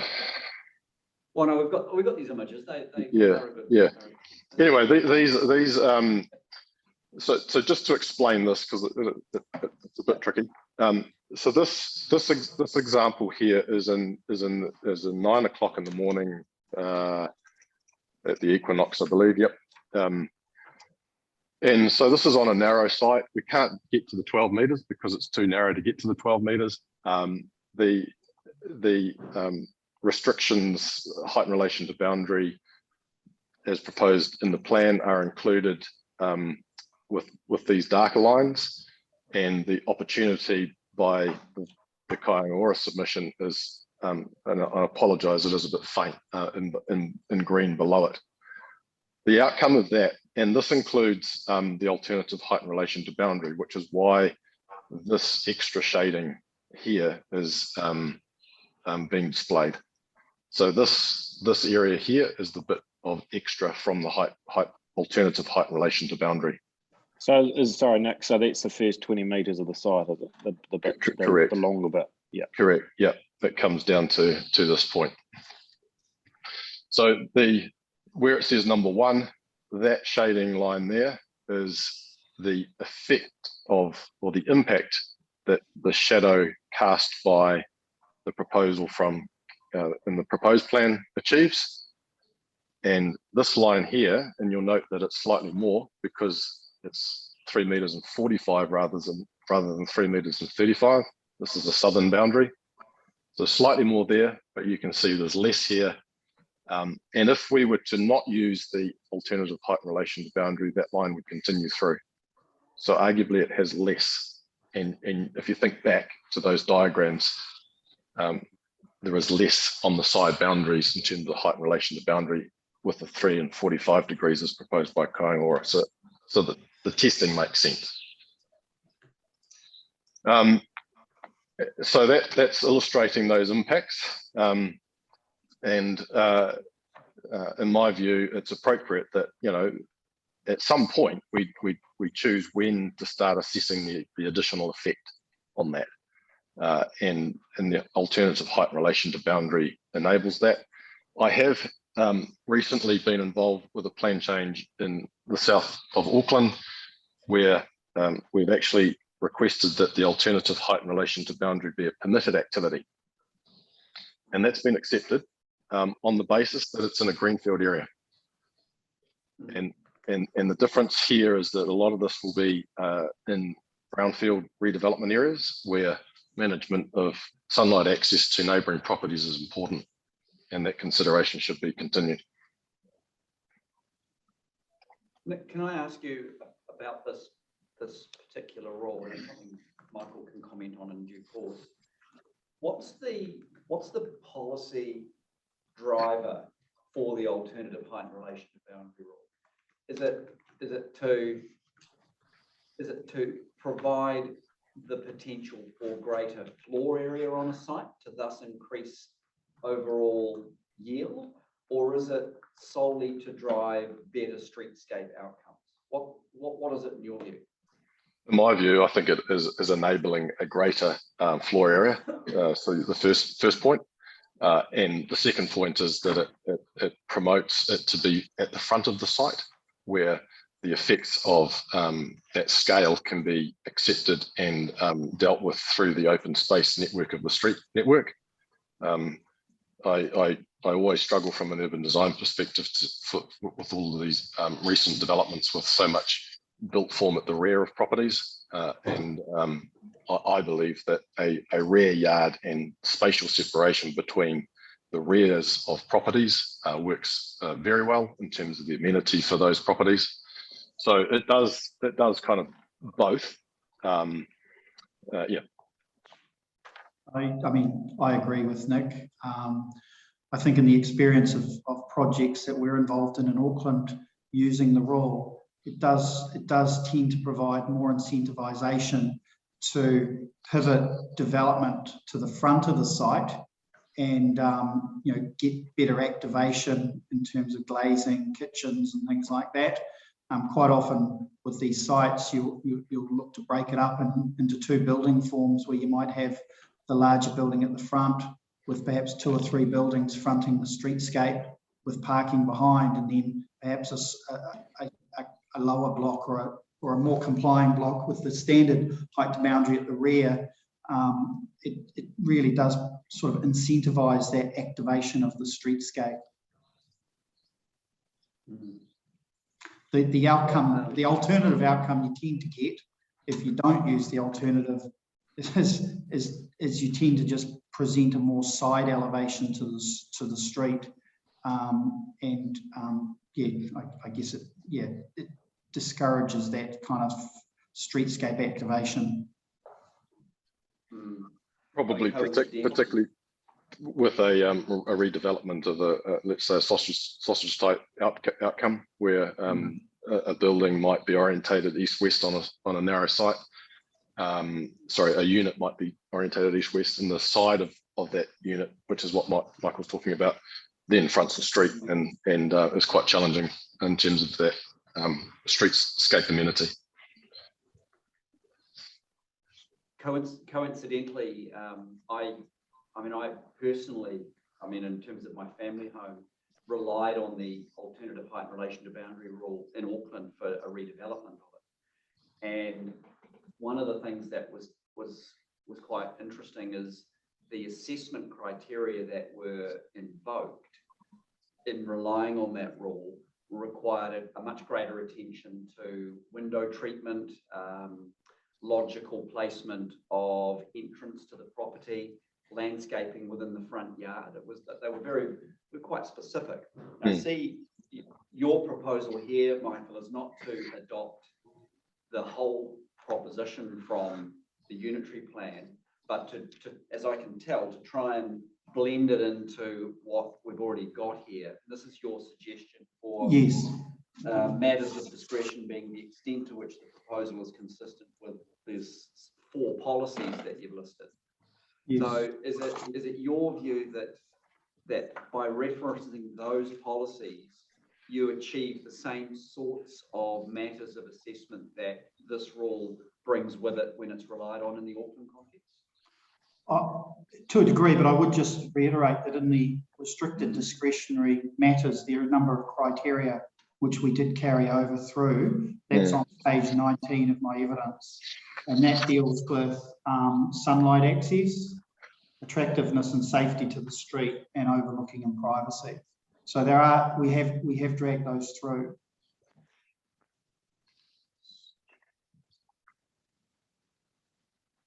That's in the attachments to my evidence. MRZ Z on page 19 for the medium density controls, and then page 40. I'm looking at MRZ SX. That's the standard. That's the standard. Okay. Yeah. So there's this, you've added in. Oh, I get you. Okay. No, that all right. No, that makes sense. Now. So those it is seeking effectively a drag and drop. Yeah. And I think those are important considerations. Yeah, absolutely. That's why I was looking at the standard going, where are all those other things? And now I found them. So that's good. I did make a note on that. Thank you. And I think there's some quite good outcomes that can be achieved, particularly with side walls that don't have any windows in them, for example. But you've maximised the front and rear elevations, which enable more windows to compensate for that. And there's some really good examples where the privacy of neighbouring properties is really good, because you're not having to put windows inside windows of upstairs bedrooms, because that's the only opportunity for it. Yeah, and I guess to perhaps add to that, a lot of that approach is kind of that new urbanist approach, which ironically follows some of the urban form of inner cities. If you kind of look at places like your Ponsonbys and your Greylands in Auckland, which tend to be quite urban environments, even albeit that they're only sort of single level villas. But a lot of their focus was on sort of narrower sites with very minimal glazing on the side boundaries, and really focusing the outlook to the rear or the front of the site. And that's very much an ethos that was followed through in places like Hobsonville Point, where there's actually, ironically, in Hobsonville Point, there's no height in relation to boundary control at all. There are other design metrics and everything needs a consent. But the outcome for that has really been around focusing the activation to the street and to the rear of the site, rather than the side boundaries, which create all sorts of challenges.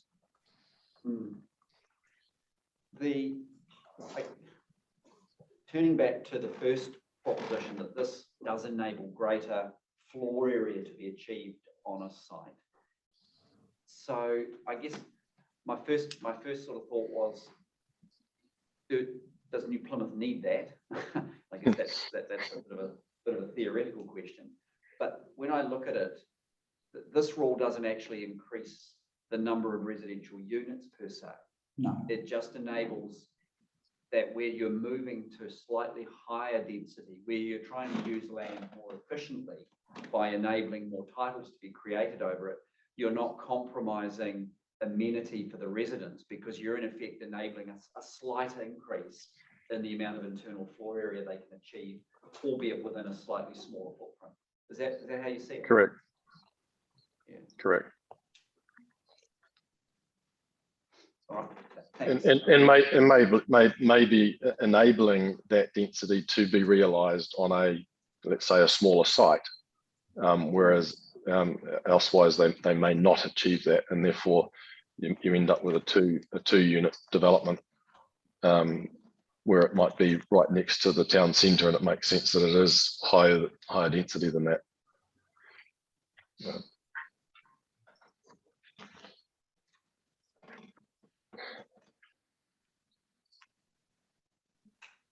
Shall I continue? Yeah. Yep. So turning to page 24 of my evidence, we talk about site coverage. And I just point out there that the 60% for the MRZ zone is relatively high, but again provides for that increased density that we just talked about. And I support that. And it goes back to that discussion we had earlier around enabling density in there in each site, and not necessarily just providing large houses on that site, which ironically you can do as a permitted activity. You put one large house on 60% as well. There's nothing preventing you to do that. Minimum building setbacks. Look, here I just wanted to point out there seemed to be an error in the area I've circled in blue. Which is to do with one of the standards, and it should be a 1 metre side yard in the MRZ. Now, I also support the opportunity for some buildings in the side yard as proposed at S5. And I think there's some an interesting position where the Section 42A report's got to in terms of garaging. I'll come on to that next. Sorry, after living space, but there is the opportunity for low height buildings in a side yard, which would have very minimal, if any, differentiation between, something that's built 1 metre away. And again, it enables greater intensification of that site. And so, for example, you might have a garage that abuts the side boundary. You don't need to put a fence there anymore, and the height of it would comply with the 3 metre height in relation to boundary. And so, but I do include recommendations that the garaging should be included in the exceptions, because you don't want someone to say that the whole side boundary is a garage and therefore is a 3 metre wall along the whole boundary. So the idea is that there are some areas on the site where built form could abut the boundary, but not a big blank wall for the entirety of it. Nick, I think, just you've probably got a few minutes, maybe 10 minutes, 15 minutes to go for Michael Reid. Should we have can we have a break now? We've been going for a couple of hours, and come back at 11:15, just for a pit stop. Perfect. Yep, that'd be great. Thanks, everyone. See you then. See you then. Bye. Thanks.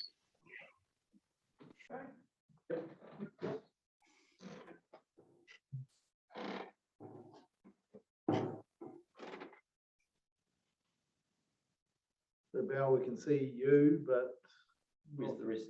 No, they're all there. I think it's just one person pops up. Michael and Nick are there, so I'll turn this off. So hopefully they'll pop up. You'll be more interested in what they've got to say. we have seen 3 of you before, but I'm definitely here. Can you hear me? Yep, I'm here see you, also. Michael. Yeah. Yeah, okay, well, there's been a bit of a switch in the system. You've moved it from gallery view to speaker view in the settings, I think. You've got a very large, giant Nick. And weirdly, I can see both sides of you. Yeah, it's a ray of sunshine. Oh, there Sorry. we go. That's a, We needed new Plymouth. It's pretty rough here today. Let's get back into it, eh? thank you. Look, we left off on page 25, outdoor living Yep. space. And so here we've just been talking about what size should be a minimum. And I've supported the Kaioura submission, but consider that 20 square meters as a minimum is appropriate. This matter doesn't address how many people live at the site or how many bedrooms it has. And so I think it's a bit onerous to require a 1 or 2 bedroom unit to have perhaps, you know, what's been proposed is 30 square meters.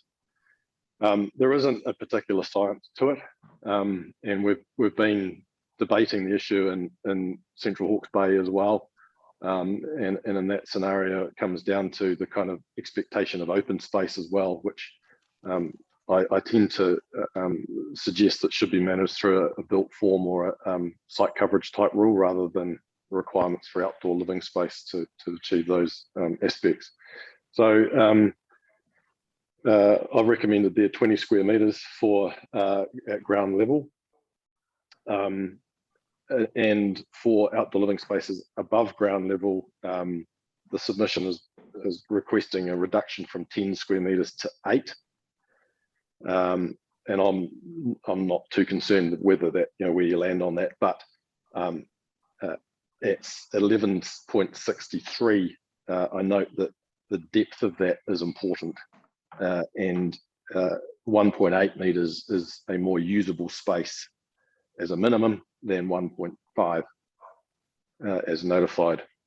And I just noted there also that another distinction with the residential design guide is that they request 2 meters.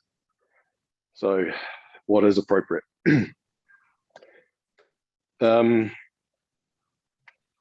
Minimum privacy and separation between buildings. So in this regard, it's basically how close can buildings be together on the same site, and potentially the neighbouring site. And it recommends a 2 metre minimum, which is consistent with the 1 metre side yards of a 2 sites. And it can be reduced to 1.5 meters where windows perhaps are placed in those elevations that are offset and avoid direct views between them.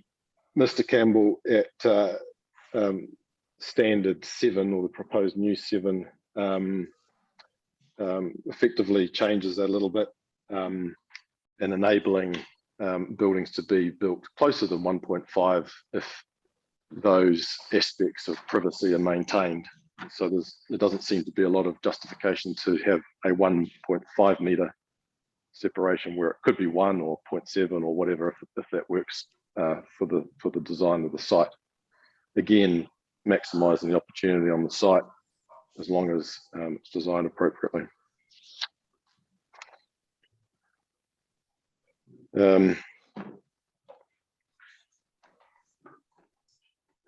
The Outlook standard also is included, recommended to assist with that.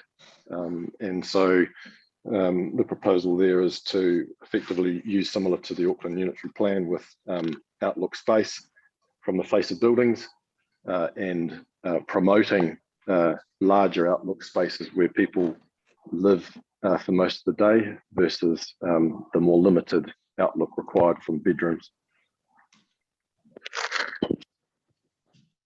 Obviously, there'll be building consent issues with fire rating and things if you do go closer than 1 metre to a neighbouring or 1.2 metres to a neighbouring property, but that's a separate issue.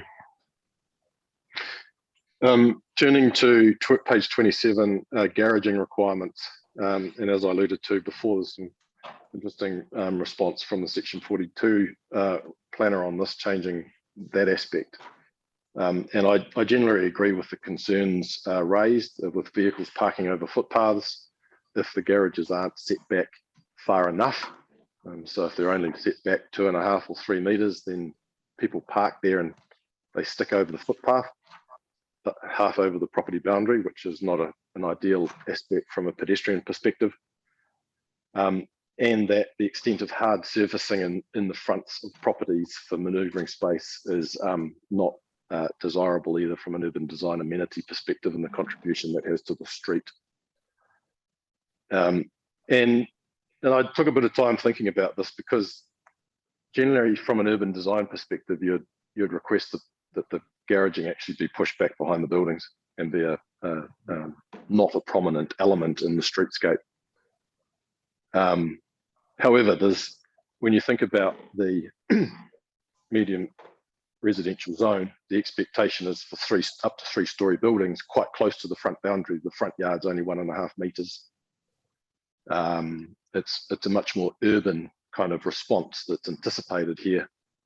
And if you were to have a 3-story building and a 1-level garage as part of that, then you can appreciate that the built form is probably going to dominate the views along that street rather than the garage. And I just, at 1169 there, I agree with the reporting planner. It's better to incentivize and provide for those garages that are more likely to improve the streetscape. And I agree that the main garage door faces the street, helps with that because it reduces the extent to which you need to provide additional hard surfacing and manoeuvring space on a site. So as compared to a 90-degree type a garage which faces the side boundary. And at 1170, I just point out that the amended wording requires garages with the main door fronting the street and with no setback, and with a maximum of 6 meters in width, and no more than 4.5 meters high. So again, this is trying to limit the height of a garage structure and also its width relative to the street.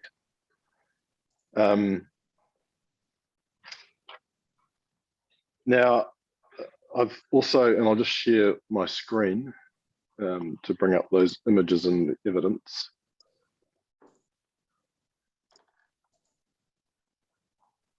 Where's it gone? There we go.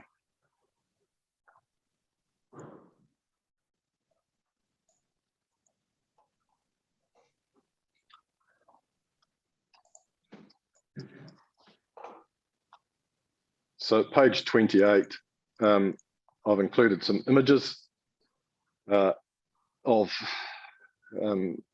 existing double width garages on sites. And these are relatively dominant elements in the streetscape, and combined with the tall fencing. Sorry, I'm presuming you can see that? No, yes. Oh, you can, good. They don't particularly have a positive contribution to the street. Whereas these examples here are much more lower scale. They're integrated with, and the topography here helps, but ensures that the garage element is a relatively minor in the overall view of those buildings in the streetscape. And even an even better one there, which is pretty much concealed. And so my considerations, that's one even set back 5 meters, so that it really isn't a dominant element at all. Where we got to was the concern around the 6 meter width, and that on small sites, that 6 meters could actually have a negative outcome, as per the first image. And what we've tried to do with the revised proposal in S9 now, is that there's a relationship of, if you've got a site bigger than 13.5 meters, you can have a 6 meter wide garage. But if it's less than 13.5 meters, the width of the garage would be 45% of whatever the width of the site is. And so that that really talks to the opportunity of this sort of environment where the building is still dominant, although there is a garage which is visible, but it doesn't occupy more than 50% of the site. And so in smaller sites, you may not be able to get a double garage, or you might be forced to use a tandem type garage when one parks in front of the other. And that's probably an example of quite a good integration, which this property I think is over 13.5 meters. So that the changes there at S11 introduce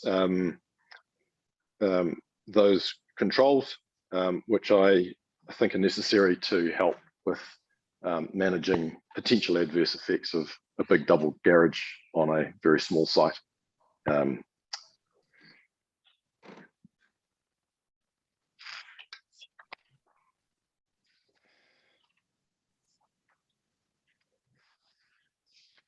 Actually, I think, yeah, this example here gives you an indication that the garage width is actually 39% of the site width, as an example.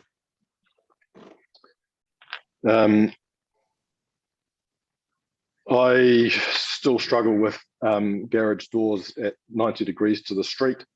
They are not excluded or prohibited from being able to be achieved. And perhaps there's not a lot of scope at the moment to change that, but I included this image here where this faces the garage door facing to the side boundary. And whilst it's not a pretty piece of architecture, it illustrates that you can actually have a built form which could be designed in a way that integrates those buildings better, rather than just being a garage at the front with the building set back quite a long way. So from an urban design perspective, it has, you know, ability to overlook the street and provide passive surveillance and other things, despite the design of it. Is there any questions on that before I move on? No, not for me.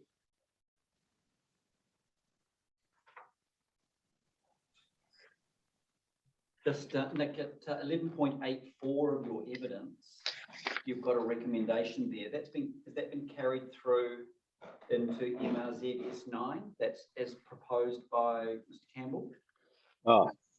Thank you for pointing that out. I think I've recommended 6 meters, which yes, I do, which I don't believe has come through on that S9. It is at the bottom.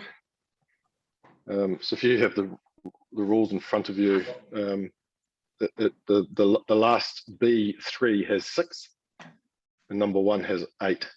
So I think the 8 needs to be a 6. I think it's just a typo. Yeah.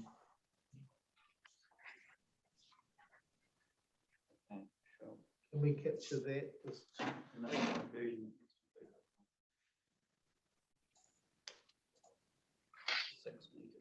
I confirm that's a typo. So if I've got Michael's on page 33 Of his rules, of his provisions. Yes. of your MRZ S9, item 1, your 8 should be 6. Is that what you're saying? That's correct. Yeah.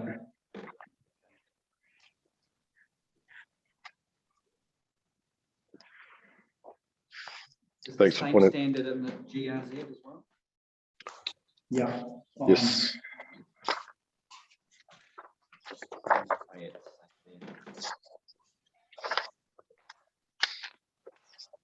It's on page 67. Yeah, got it. Okay, thank you.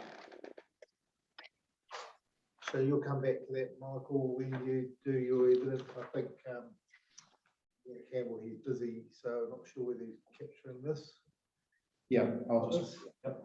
Sponge, look at 8 to him. 6, all good?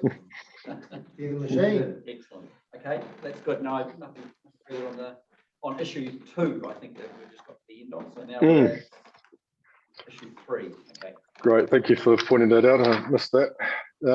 Issue 3, specific land use and activity matters. So this is about the trigger for using the residential guide. I have spoken about that earlier, and I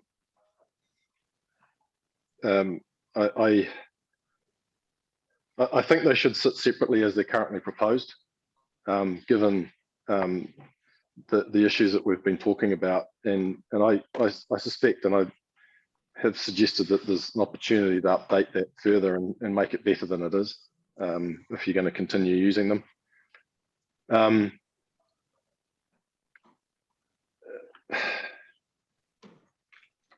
Nick, I have a question about that proposition which you've made in the executive summary 1.3.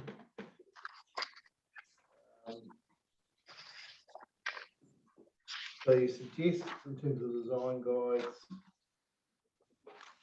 you've outlined a number of issues with these and have suggested this should occur following decisions on how the guidelines are to relate to the plan. So can you just suggest how that might work, given that we're going to be making all of our recommendation decisions all together, so you won't have that. We're not going to release an interim decision to say they're in or out, then provide time to update them. So, certainly, sir. Yes, what's your thinking there? I understand where you're coming from. I think the position of the submission is that they're deleted, so we haven't gone into that detail as discussed before. That's right.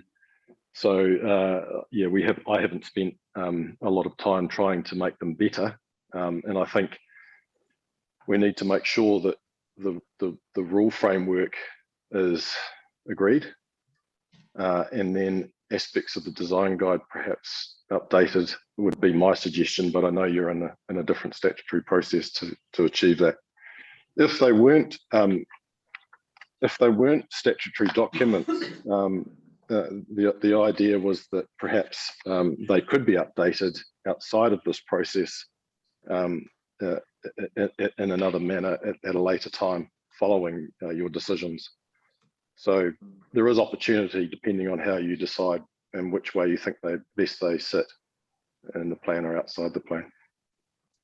Okay, so you've gone for the full get rid of them. Yeah, and not a halfway house. No halfway house, so understand it. Look, I don't have a problem with having design guides. It's how they and I was reading them going, oh, how do I effectively be consistent with, and I've set some of that out and, around key issue 13. So and I reiterate Brendan's points before. It turns into quite a big discussion, and I'm currently looking at Jack's Point in Queenstown for another rezoning matter right now, and that has a huge amount of layers of CDPs and design guides in it. And in that case, the design guides are very prescriptive in terms of the outcome because they want to control very strongly the overall built form and landscape outcome. But they're not really design guides, they're effective pseudo standards that you need to meet. So look, I think in the context of a citywide environment, you're going to get a lot of variety of outcome, and that's what we're kind of encouraging rather than a more resort type outcome, which Jack's Point is trying to achieve. And so there is some principles from an urban design perspective which could or couldn't necessarily need to be included in there, but I reiterate the comment from your submitter this morning, sorry, I've forgotten his name, where he talked about the potential for including more specific attributes that are important to New Plymouth as different from other principles of urban design, perhaps, where can be utilised across multiple urban environments. Mr. Brophy was the gentleman. Mr. Brophy, that's him, yes. Sorry, just a button on the in or out point for the design guide at 8:12 and 8:13, and Mr. Campbell can address that, but he had proposed bringing across some of those elements into the RDA criteria as well. So that was originally put forward as an alternate. You know, if they go out, then they don't get forgotten about completely. Those key elements get brought into those criteria. Yes, understand, thanks, Val. And look, I think it, just trying to find it here, at one point, I have made comments like at 13, 20, 19 and 20, where there has been some suggestions to change some wording in it by the reporting planner. And the original word there was orientate building fronts, and then it changed to consider orientating. Again, I think that weakens the guidance, and yeah, I've considered it, I don't want to do it. Let's move on. Whereas actually, if you do use the word orientate, there's an expectation that that's the outcome that needs to be achieved. And then at 13:22, I have kind of listed out the main aspects that the criteria or the guideline essentially requires you to look at. And again, reiterating Mr. Matheson's point, that those aspects have been brought into the assessment criteria that Mr. Campbell's included. And I just made the point at 13:24, I think it is. It's going to be quite difficult at a resource consent perspective to ensure that, for example, toxic building materials aren't used in a development. It's more of a building consent matter. So it's just trying to specify exactly what are the key things from a built form perspective in an urban environment and a resource consenting type position to deal with. That's a small matter.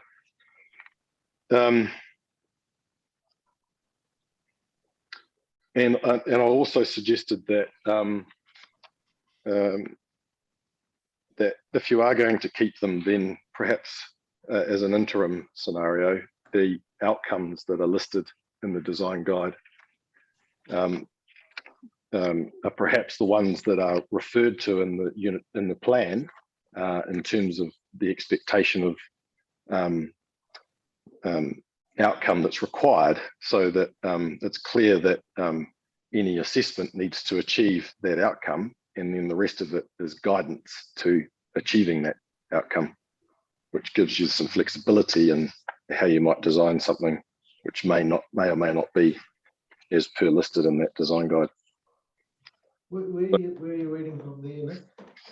Yeah, I'm just trying to remember where I said that.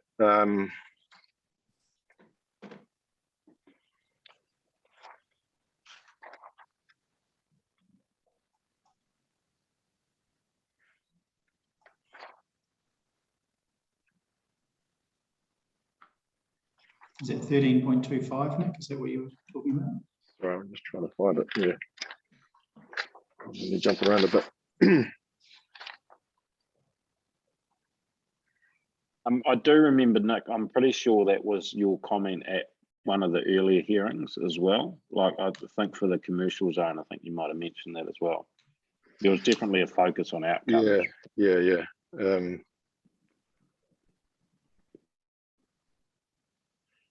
I read it earlier today, I just can't find it. Control F.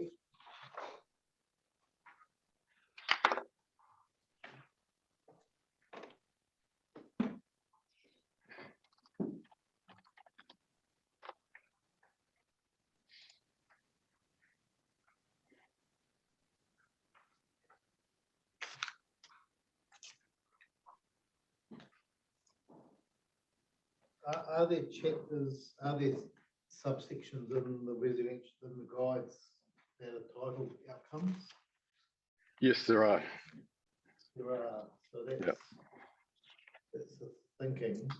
Here it is, I found it. It's at 13:11,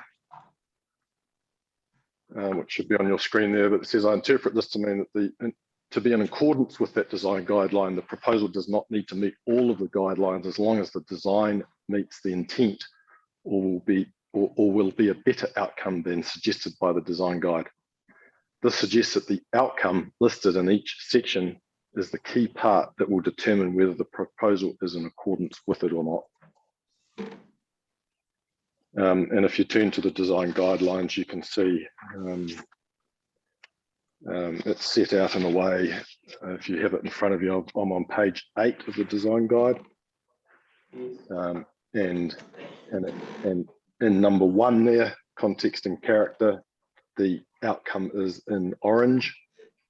And then the rest of it is guidance as to how to achieve that. So one way of, if you are going to reference them, maybe there's clear reference to the outcome that's expected, and the rest is guidance.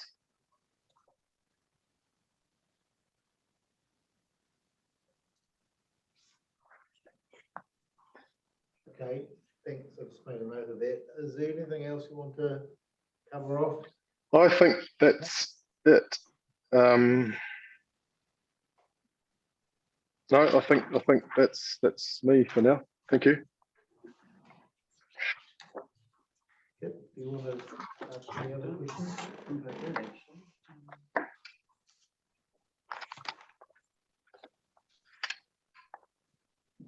No, I didn't have any other questions. Mr. Ray, thank you for that. Yes, Right. thank you, Nick. I don't either. And as we've said before, really appreciate your advice and the amount of work you put into this. It does provide us and the council team some real sort of meaty advice with lots of examples that you've given us. So yeah, great evidence. Really interested in how you've delivered it, and really appreciated the discussion. So thank you very much. I thank you for that. I really appreciate that. And I want to help the council too. I mean, they're under a lot of pressure to do all of this work. It was a huge amount of work, so it's here to try and help rather than hinder. So I hopefully that's assisting. Thank you for that. Cheers. Right. Okay, last but not least, Mr. Campbell. You're up. Commissioners, I'm just checking you can hear me okay? Yep. Yes, you're all good. Right. Mr. Ray has covered a lot of the topics that I cover in my evidence. So I was just going to review my executive summary and then happy to answer questions. So just starting off, in summary, I propose a number of amendments to the residential zone sections of the district plan. I do note that at 3.6 of my evidence, I do support a number of the proposed changes set out proposed by the reporting officer. I won't go through those, but they're there for your reference. Overall, my evidence focuses on amendments to zone reviews, objectives and policies to clarify the planned outcomes and better distinguish between the zones, particularly the outcomes for the medium residential zone and the general residential zone. Consistent with Kāinga Ora's primary submission and evidence presented on the commercial and mixed-use zones, I've recommended that the design guides should be used as a non-statutory guide rather than having direct and complete reference to them in the policies, effect standards and assessment criteria of the district plan.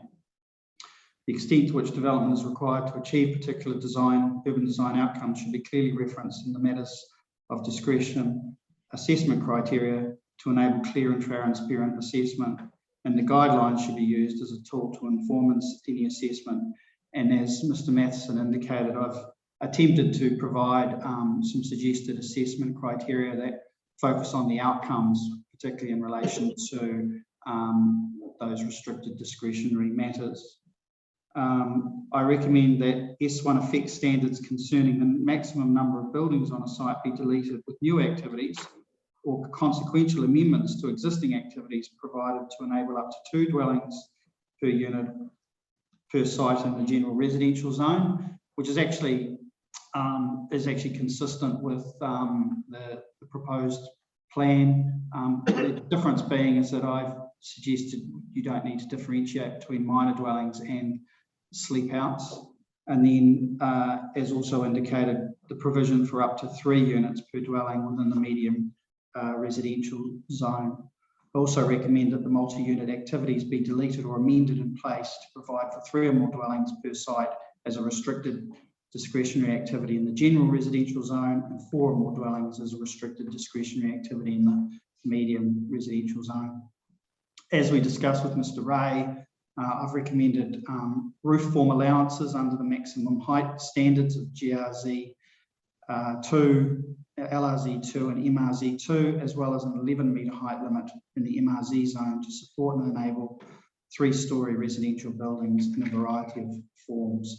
And a lot of that's really been focused around providing design flexibility and dealing with some flexibility for things like sloping sites, and also to encourage better architectural responses to buildings. We've discussed amendments to standard S4 relating to height in relation to boundary standards, and my evidence seeks the inclusion of an alternative height in relation to boundary standard subject to a restricted discretionary activity that's within the general residential zone and the medium residential zone.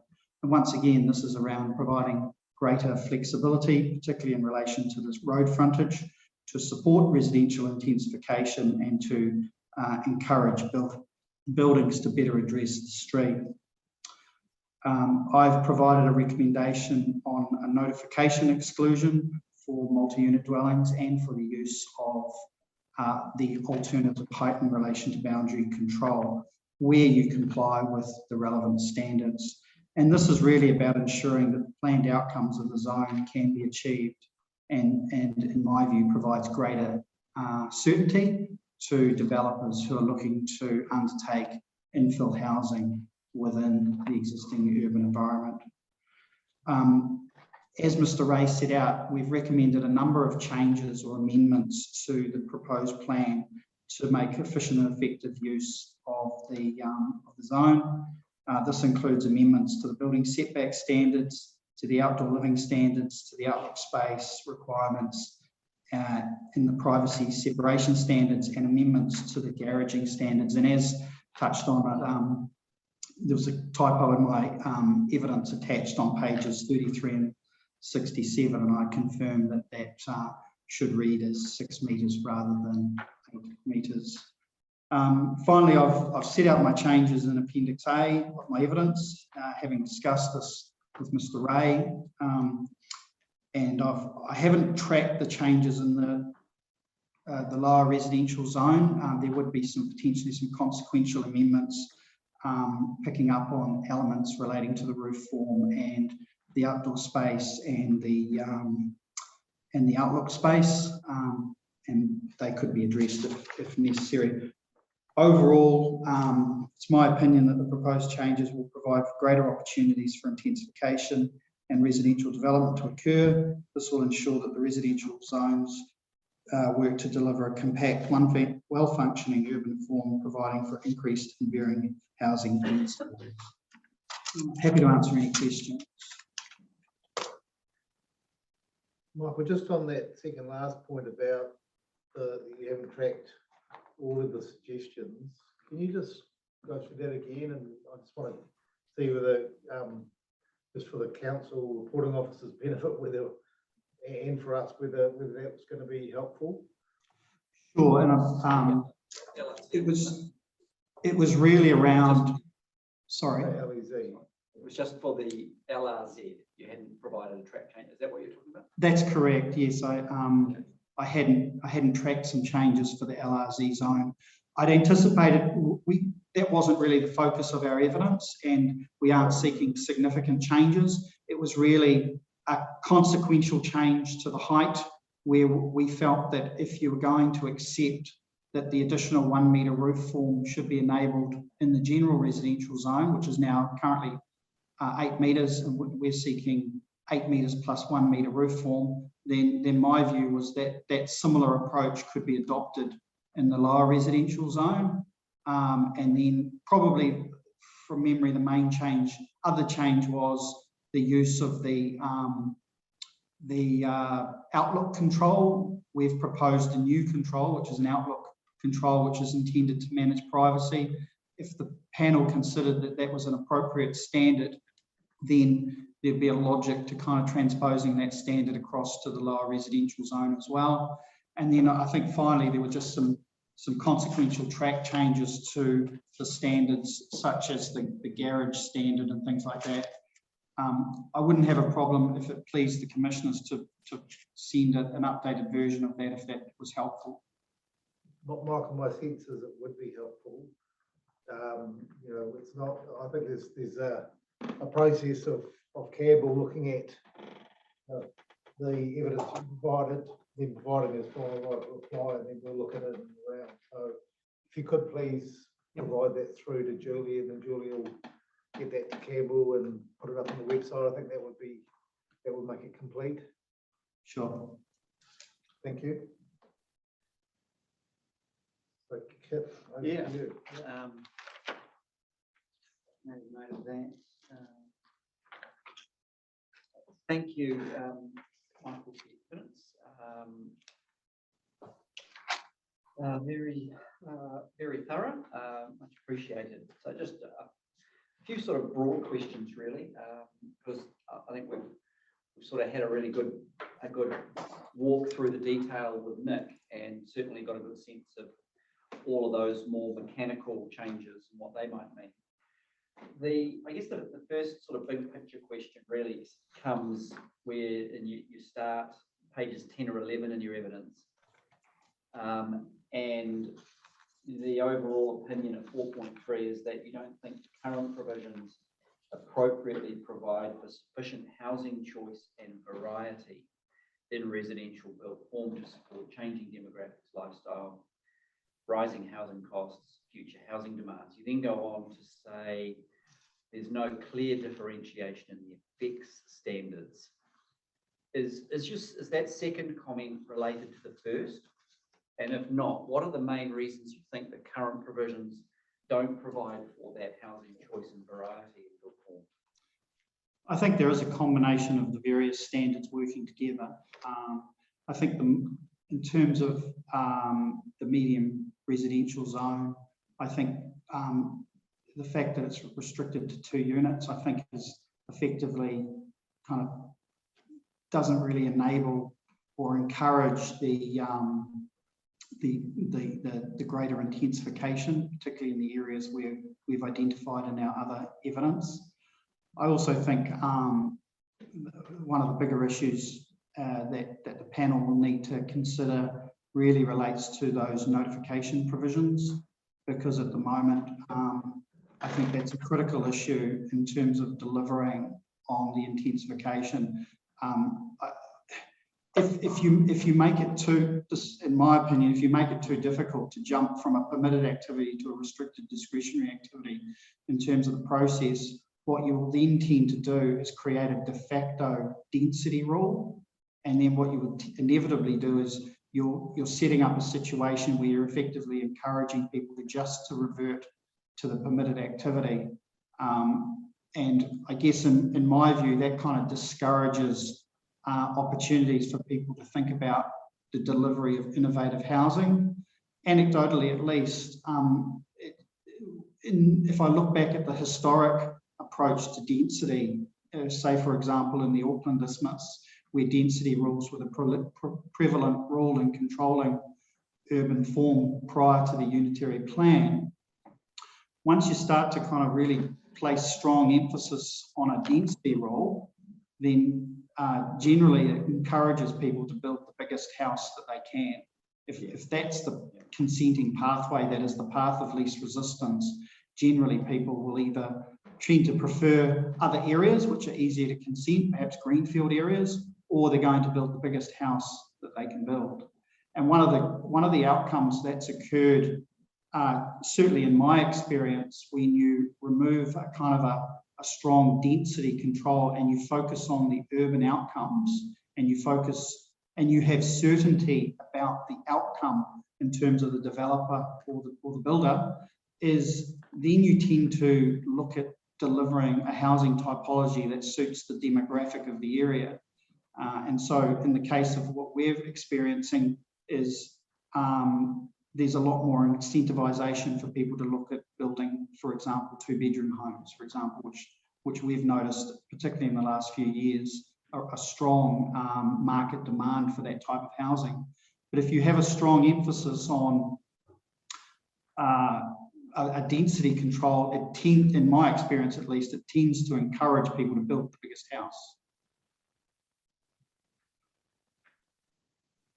So I guess what we're saying is the suggested changes we're suggesting, it's a combination of things around process, but also around providing some more flexibility.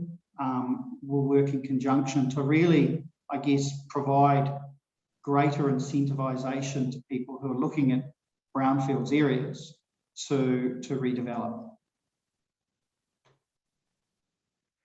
Would you say, based on your knowledge of New Flippin at the moment, that you see that phenomenon? You see people being driven to, or sort of been led down the path to build bulk standard 3 or 4 bedroom homes because that's where the plan leads them, or is that a function of that's what people want when they come to New Plymouth?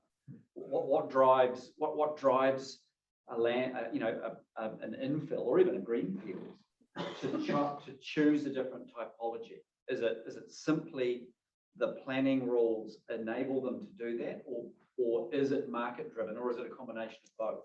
Oh, look, I think it's a combination. I mean, we had the benefit of coming down a week or so ago and having a bit of another good look around, and certainly where there are opportunities, for example, in terms of greenfield areas, those areas are highly attractive to people because from I guess an economic point of view, greenfield land has a number of advantages. And so, if I go back to the Auckland experience, that was certainly the encouraging, or I guess the directed growth area. But if you provide more choice and flexibility within the existing urban environment and you provide certainty, then I think you can encourage greater intensification. Yeah, to some extent, the being able to create more on the same drives smaller houses, which by their definition speak to a different demographic or a different, Correct. sort of thing. So I think to some extent, I think you're right. They sort of follow each other. The market won't be the sole determinant of what turns up, but you need to have the opportunity to provide for it, for the market to actually evolve to meet it to some extent.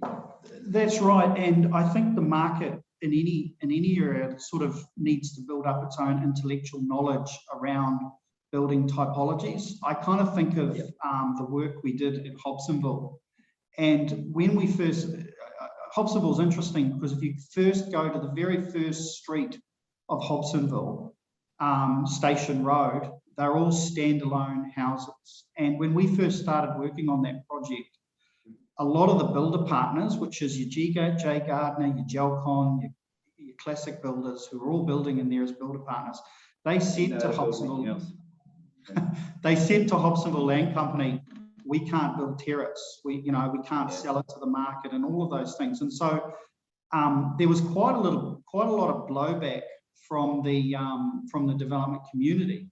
But slowly, as the development community built up their intellectual knowledge on building technology and learning how to build different typologies, they started to identify market, opportunities. And then once those market opportunities and their intellectual knowledge on building styles changed or enhanced, then the typologies just grew and grew. And if you kind of, for an example, go to Brisbane and head north, you can actually see the intensity increase. Oh, yeah.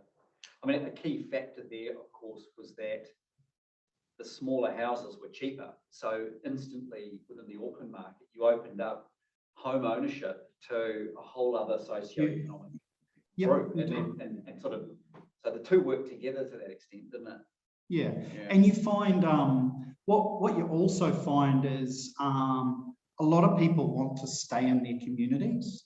And a lot of what's actually been occurring in Auckland is, yes, it's been intensifying and providing opportunities for first home buyers and things like that. But also what it's actually enabled people to do is actually downsize. Some people want to stay in their local suburb or area, but they don't actually have choice. And so they don't want to go into a retirement village, but they actually just want to downsize. The kids have left the nest and they want a 2-bedroom sort of house that they can kind of lock and leave. And so that type of flexibility, happens when you start to create those opportunities.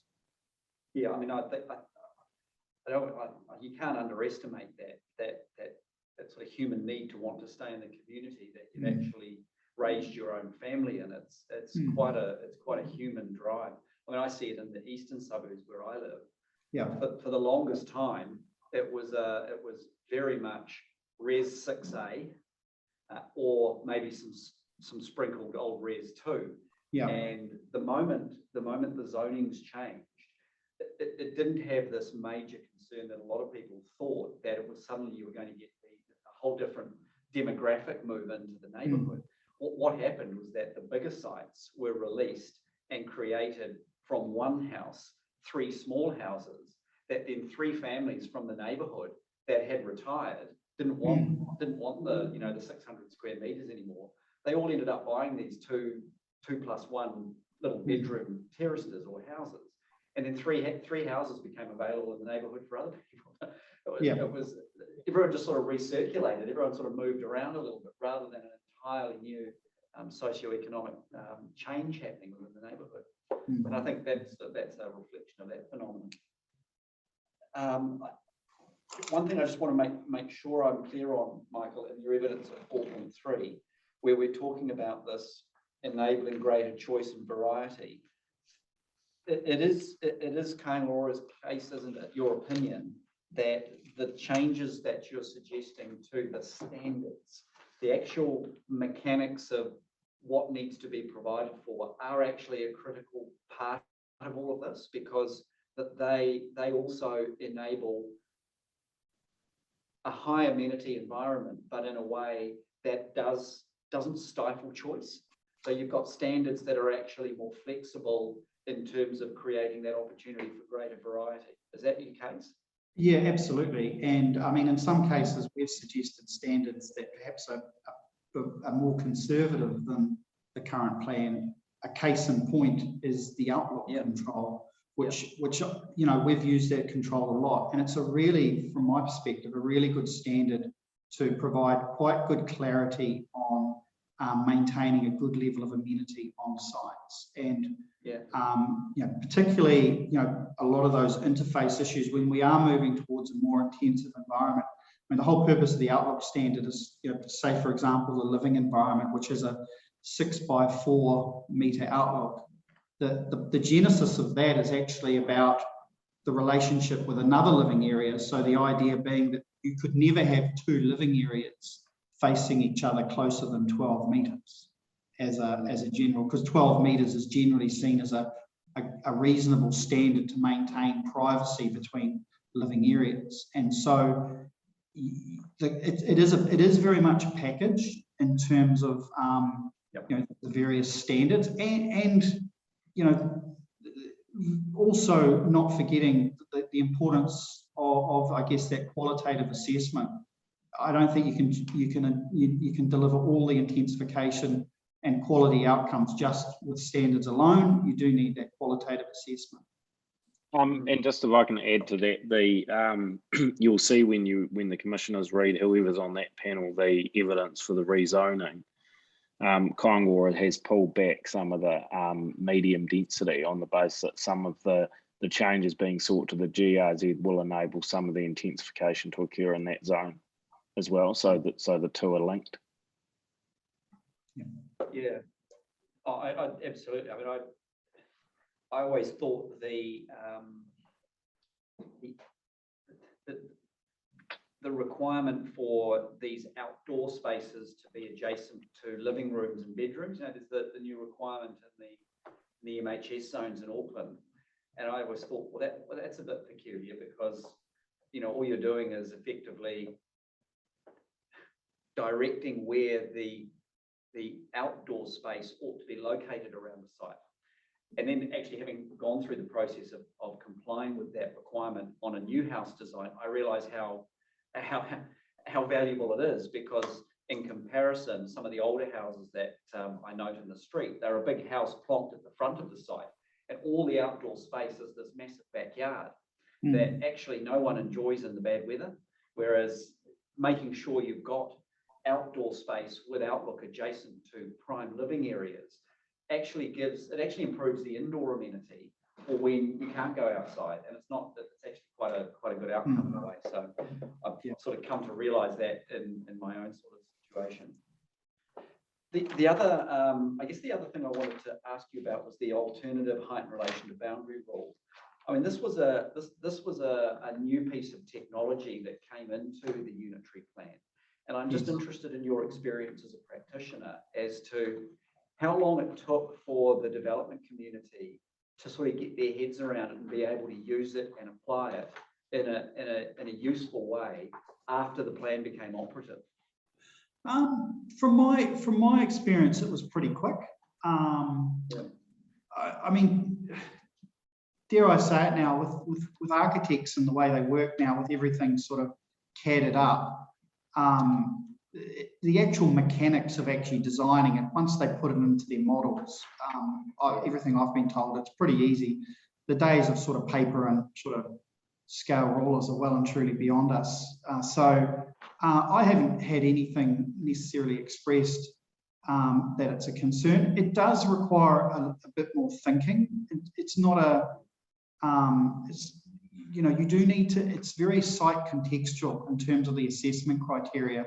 So once you trigger the use of the alternative height to boundary control, being an RD, you do need to think about the context of the site, the relationship of the site with the surrounding properties, and sometimes we've been needed to get the property file of the adjoining property to understand better where their living areas are. It has required some additional shading analysis. It has sometimes required design changes, as Mr. Ray alluded to, where you perhaps on your side boundaries, rather than a lot of glazing, you might tend to have sort of more sky windows or that let in light but can't be looked out of. So it does force you to have a bit more of a nuanced approach in terms of your design. But I've not come across a situation that the criteria haven't been able to be addressed and you haven't come out with a design that's achieved the intensification outcome, but at the same time address the criteria in an appropriate manner. And that can be through landscaping design, window placements, sometimes a little bit of offsetting, but it's generally, it's been able to deliver the outcomes. I mean, we've had it expressed to us by a couple of local consultants who've come along and have traditionally, planners who may have worked with a drafts person and put in an application at a relatively low level of detail. We've had a concern expressed that by making the plan too complex, you're sort of limiting the skill set of the people who can drive it. It's sort of like we're building a Ferrari or a Formula One car, and therefore only a Formula One car driver can do it. I guess there is a nervousness about bringing in a whole lot of tools and techniques, which, although they deliver potentially good outcomes, everyone's got to go and find a consultant to help them navigate it, prepare an application. Do you think, I mean, I guess once you move over 4, you're getting into that point where you're going to need some specialist advice. But do you think below that, in the permitted threshold, you're going to be able to get through and still take advantage of these provisions without having to enlist a whole bevy of consultants? Absolutely. I mean, I would have thought that for a fully complying development, we don't, as a planning company, we don't typically get involved in permitted 2 to 3 unit developments. The architects will just design them and lodge a building consent and fill their boots. So I don't see that that's necessarily an issue at all. And I do agree that once you get into a higher density development of 4 or more, say in the medium density, then to be honest, I think it's actually appropriate and proper that a degree of scrutiny is applied to those developments. And that, I think, does kind of in its own right demand a certain skill set to make sure that you get it right. I mean, ultimately, you know, and I think Mr. Ray alluded to this, and Kaingaora is very much in this thing. We're here about creating a good environment and, you know, a positive environment. I don't think it's going to help anyone if we set it up that, you know, it's too easy that you get poor urban outcomes. Yeah. Thanks for that. The last thing I really wanted to talk to you about was the notification exclusions. Yeah. Because this is something that's sort of been buzzing around through the hearings from the start to some extent, and it's sort of really crystallised now in the residential zones because Kaingaora has provided, you know, very specific submissions about this in the residential zones.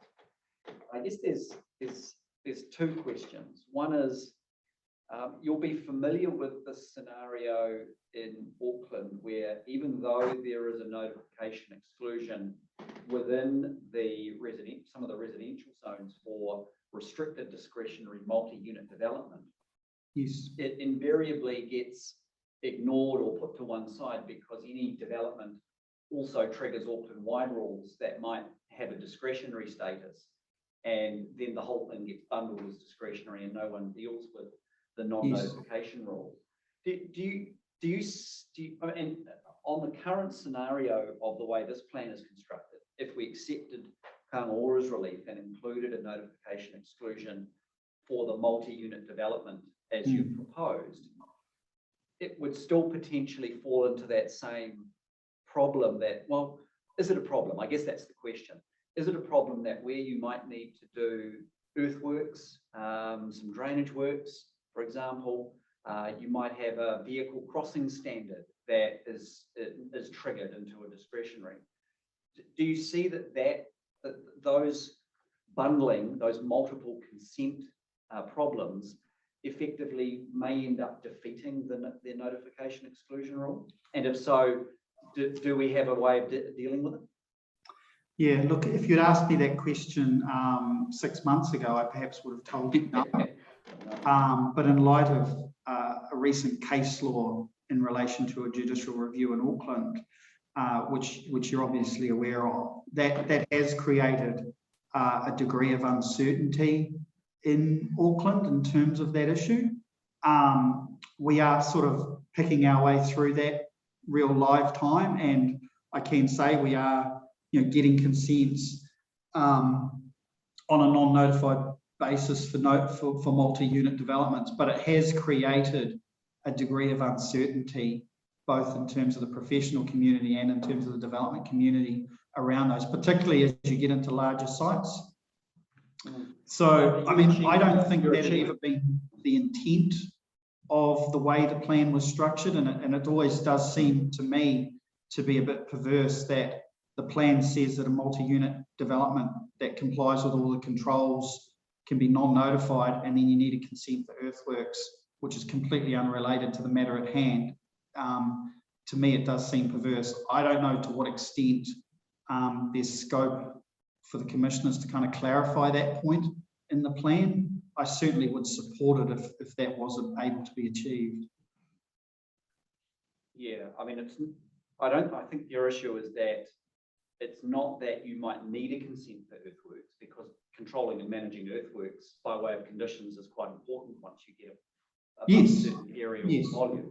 It's the fact that the earthworks consent ultimately has to go through the notification assessment. And in assessing the effects of it, the presumption is that you can also then potentially consider the effects of the development. I think that's where the problem has been created. You've got, on the one hand, a rule which says, you know, notification is not relevant for these activities, and yet by dint of the fact that you've got to do a notification assessment for associated activities, you end up putting the whole thing back in the pot anyway. So, I mean, we did have a chat yesterday with some of the Tangata Whenua witnesses, and that made the very good point that on this very issue, that when it comes to the overlay matters, the special resources that we're protecting through the overlay chapters, the SASMs, maybe the notable trees, those sorts of things, where they are engaged, where an application is triggered in the context, for example, of a multi-unit development where those sorts of features and those sorts of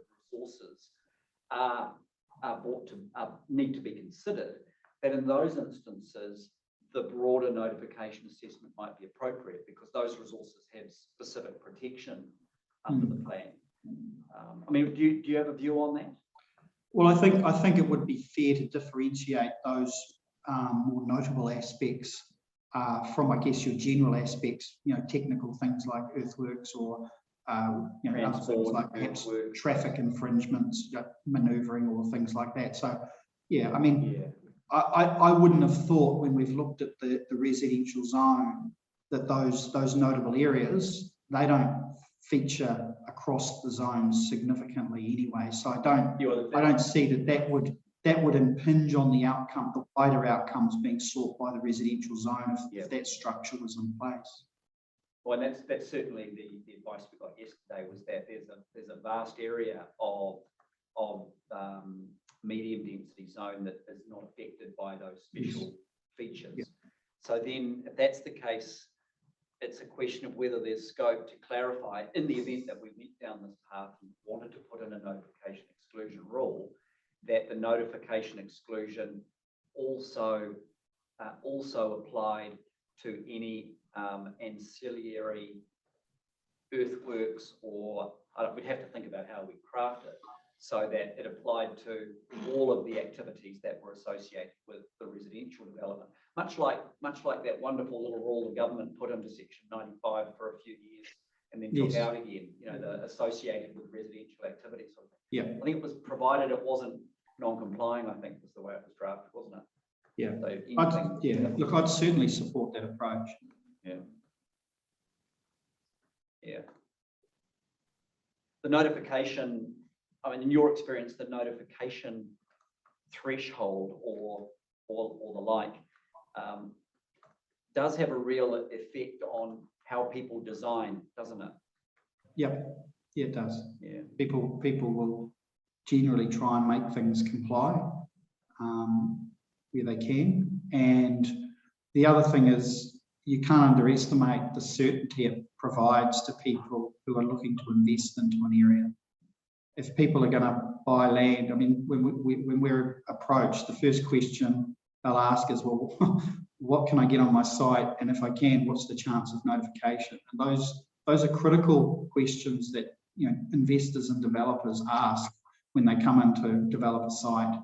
And to the extent that you want to enable intensification, the more certainty you can provide, the more surety is you're going to attract people to actually look at innovative housing options. Yeah, okay, Stephen. Yes, that's enough for me for now. Yes, Michael, I think that last point was well made. We did traverse it yesterday. We're not sure. Were you online yesterday, Michael? No, sorry, I wasn't. No.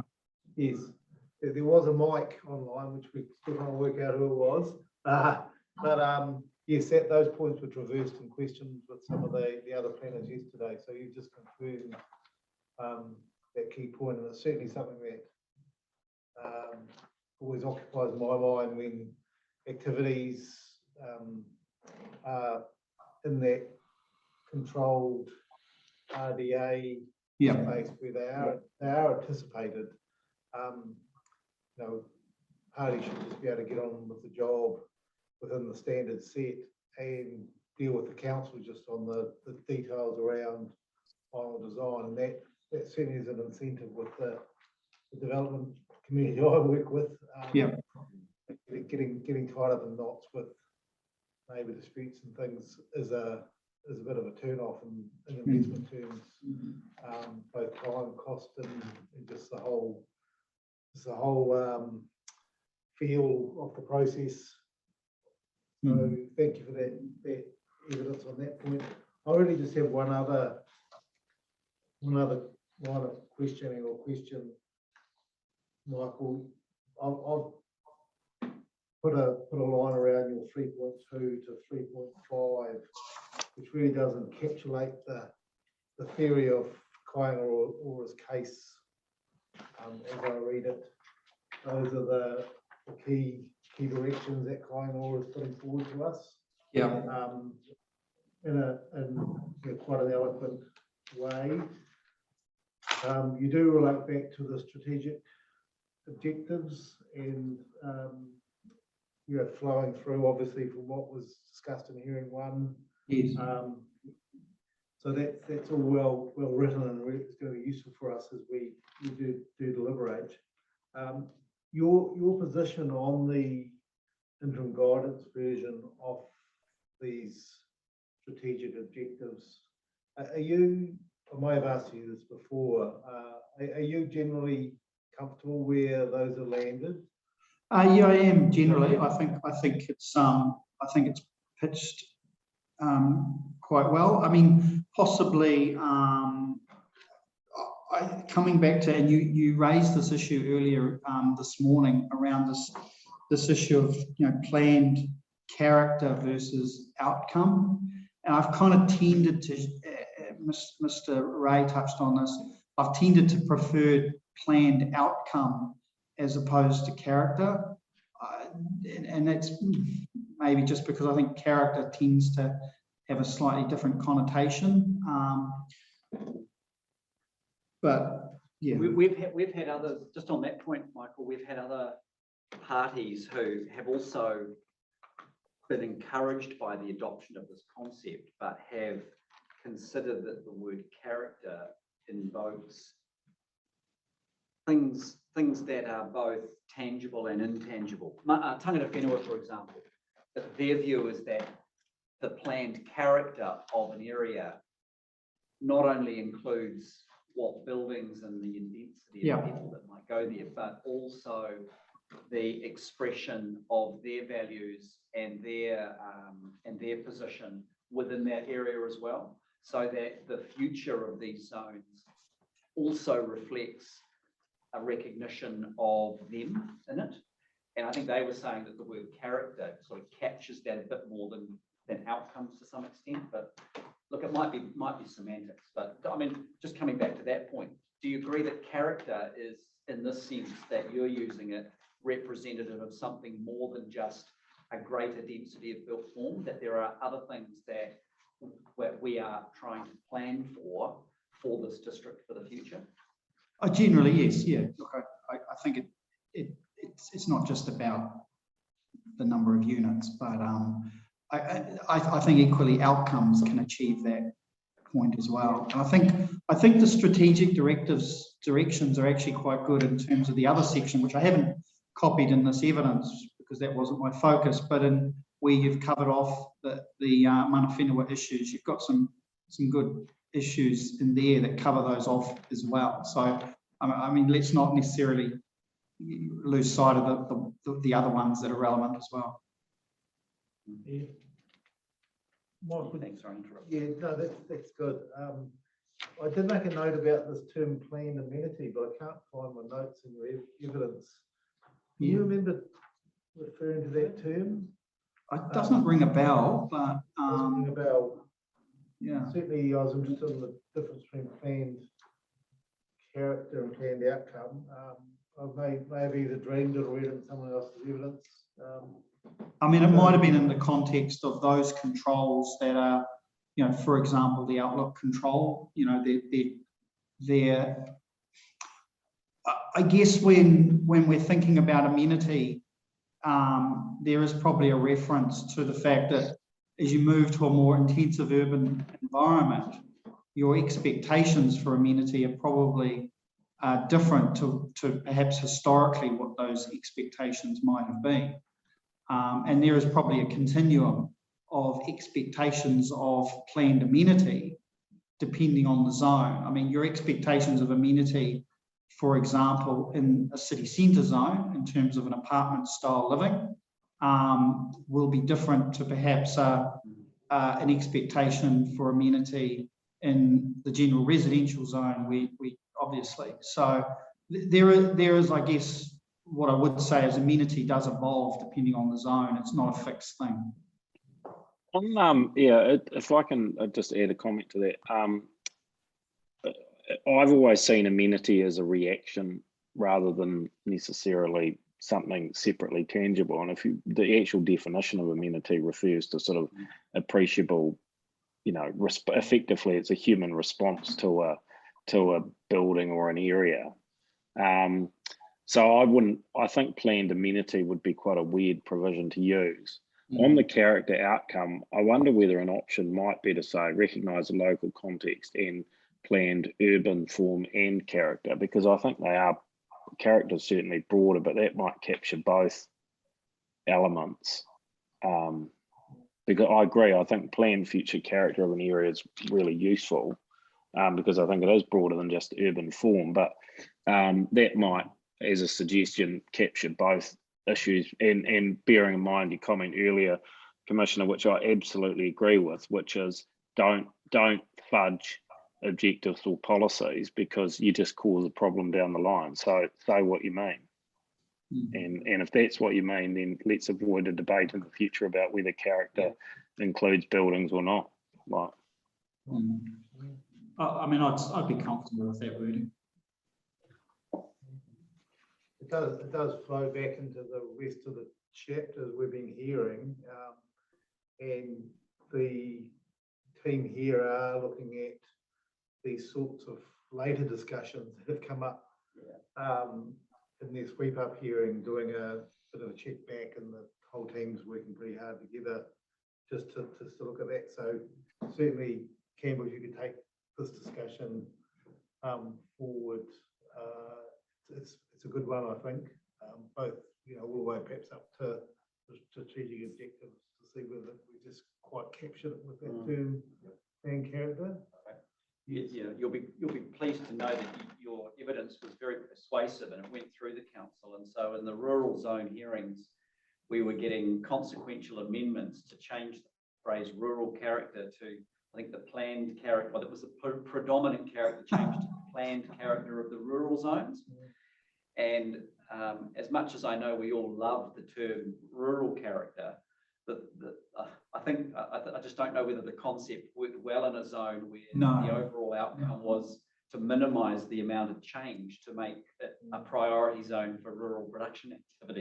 So that was how persuasive you were. They just did a replace all, which was fantastic. But I think it is one of those things where, and I think you've captured it there by the phrase urban form, the planned urban form and character. I mean, this is a concept we're trying to bring to the urban environment, because in reality, when you look at the country, and I mean, New Plymouth District is a microcosm of it to some extent. The greatest amount of change is going to occur in our urban environments. It always has. We've just not planned for it very well. But now we're actually waking up that we do need to plan for it.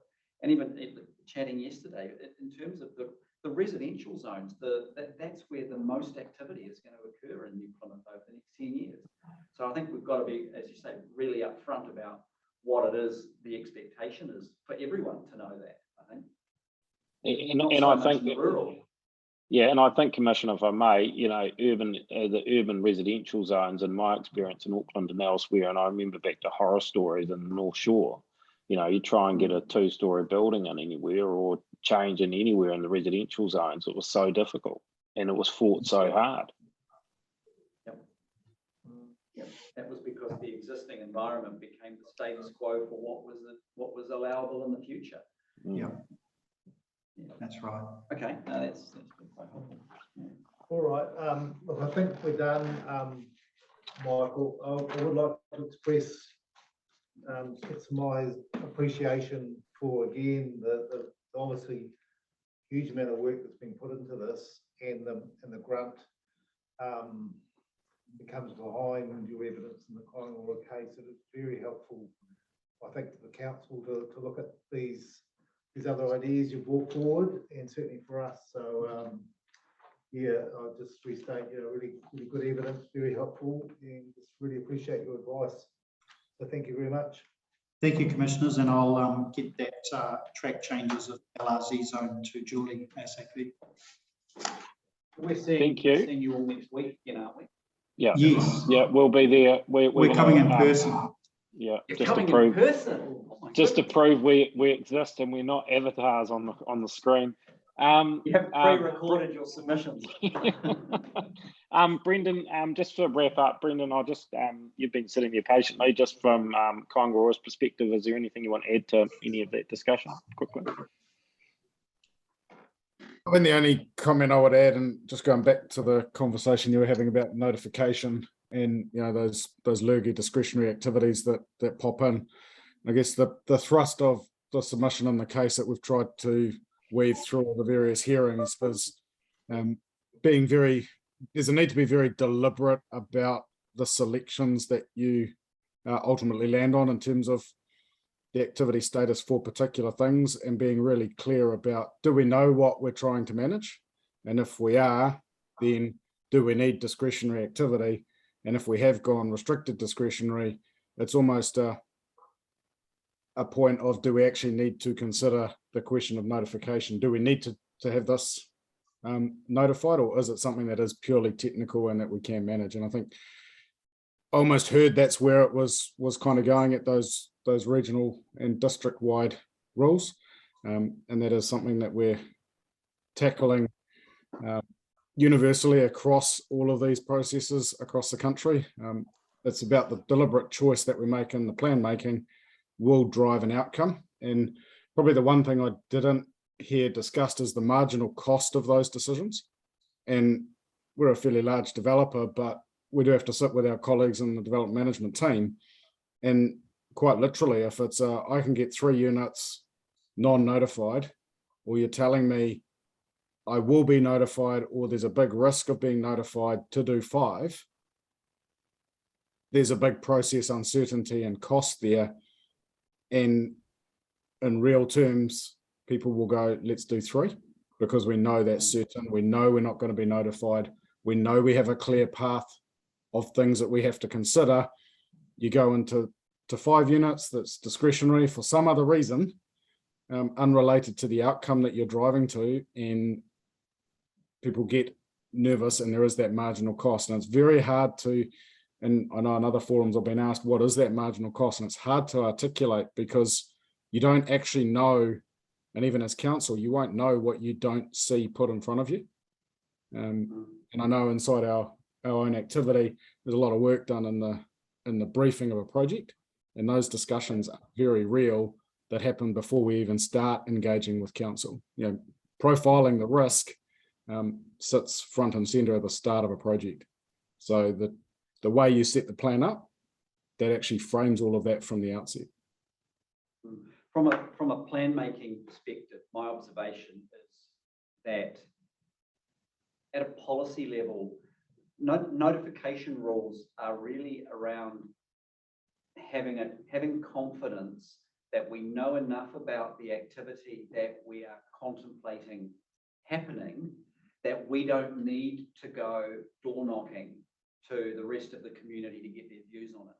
And if you go back to some of the earliest case law around the notification provisions in the RMA, there was a comment that there is a theory that the more expressions of view or opinions that are brought to bear on certain things, activities, makes the outcome better. And so this was the early theory around notification. The more people that express their view, the better the outcome. But of course, what's happened over the course of 20 or 30 years is that ultimately, the more people that bring their views to bear on activities, that by the most part, smart people who know what is going on can manage the effects of, all the notification does is add cost and delay. And so successive governments have endeavoured to pare that back to the point where we can actually put a rule in the plan now which says, no, thou shalt not notify. We've just got to be very confident that in putting in a rule like that, we know enough about the effects of the activity to which the rule would apply, that it can be managed by a well-informed applicant and a well-informed and resourced processing planner, to the point where you can essentially say, hand on heart, having the neighbours or the public involved in that would not have added anything. That's the sort of threshold we've got to get over in our minds. So it means the rules have got to be very specific and very particular, and we've got to have a good understanding of the effects. But yeah, I absolutely hear what you say about the marginal cost of those sorts of decisions. Yeah, very important. Right, Thanks. Agree with what you just said in that context. thank you. Well, that's us, unless there's anything else. Thank you very much for your time. No, no. Thank you. And we'll see. Yep. Was there Thank anything? you. See you next week. Yeah, we'll see you next week. Thank you. Thank Right. you. See you, bye. Thank you. See you, bye.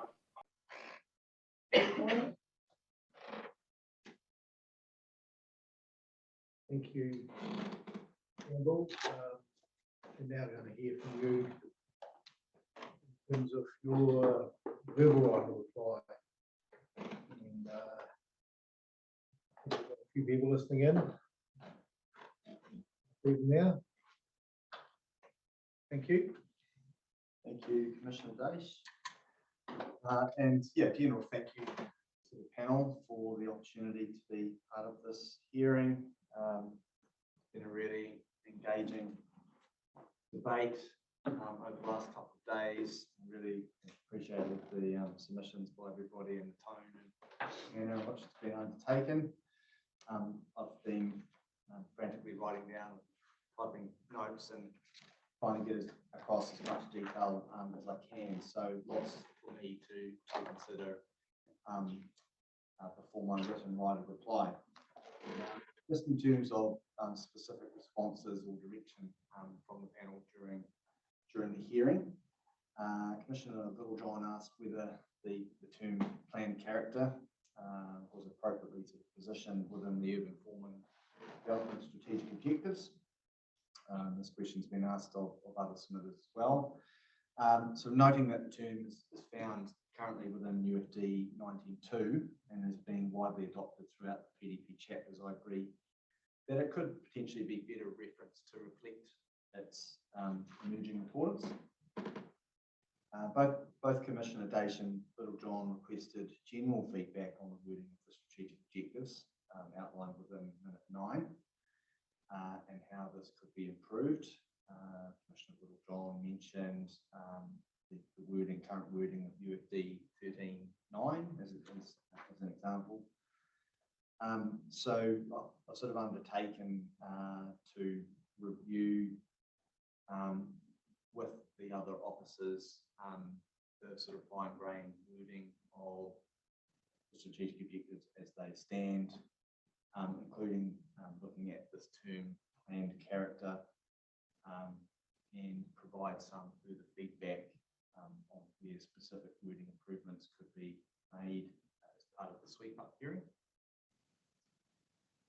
Commissioner Littlejohn asked if the wording of the medium density zone overview statement could be made more directive.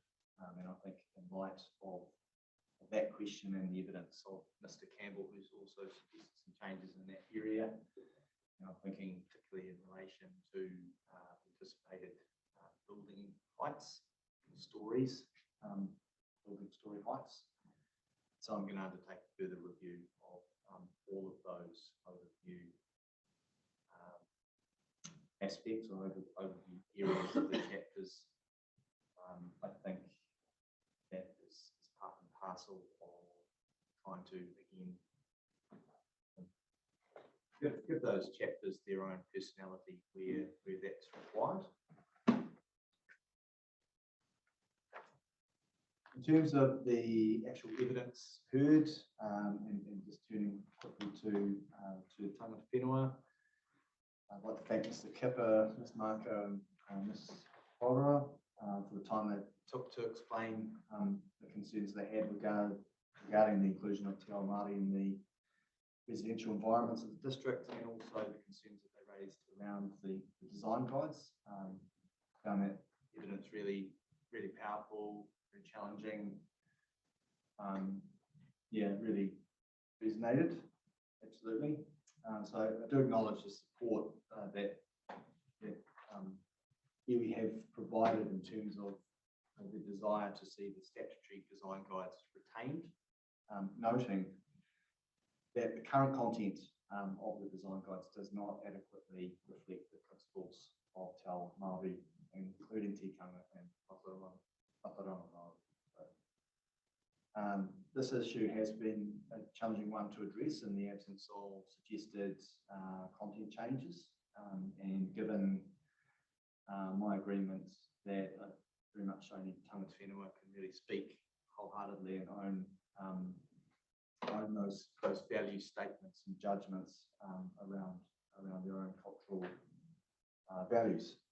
I'd make the general point that I'm very much open to trying to use the flexibility of the process, even though it operates in some confines, to try and improve the content of the guides, and this acknowledges the council's wider commitment to improve shared design outcomes and design which includes and incorporates the Māori worldview.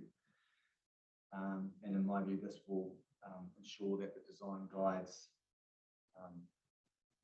generally meet the strategic direction of the district plan and also in particular UFD 19.5.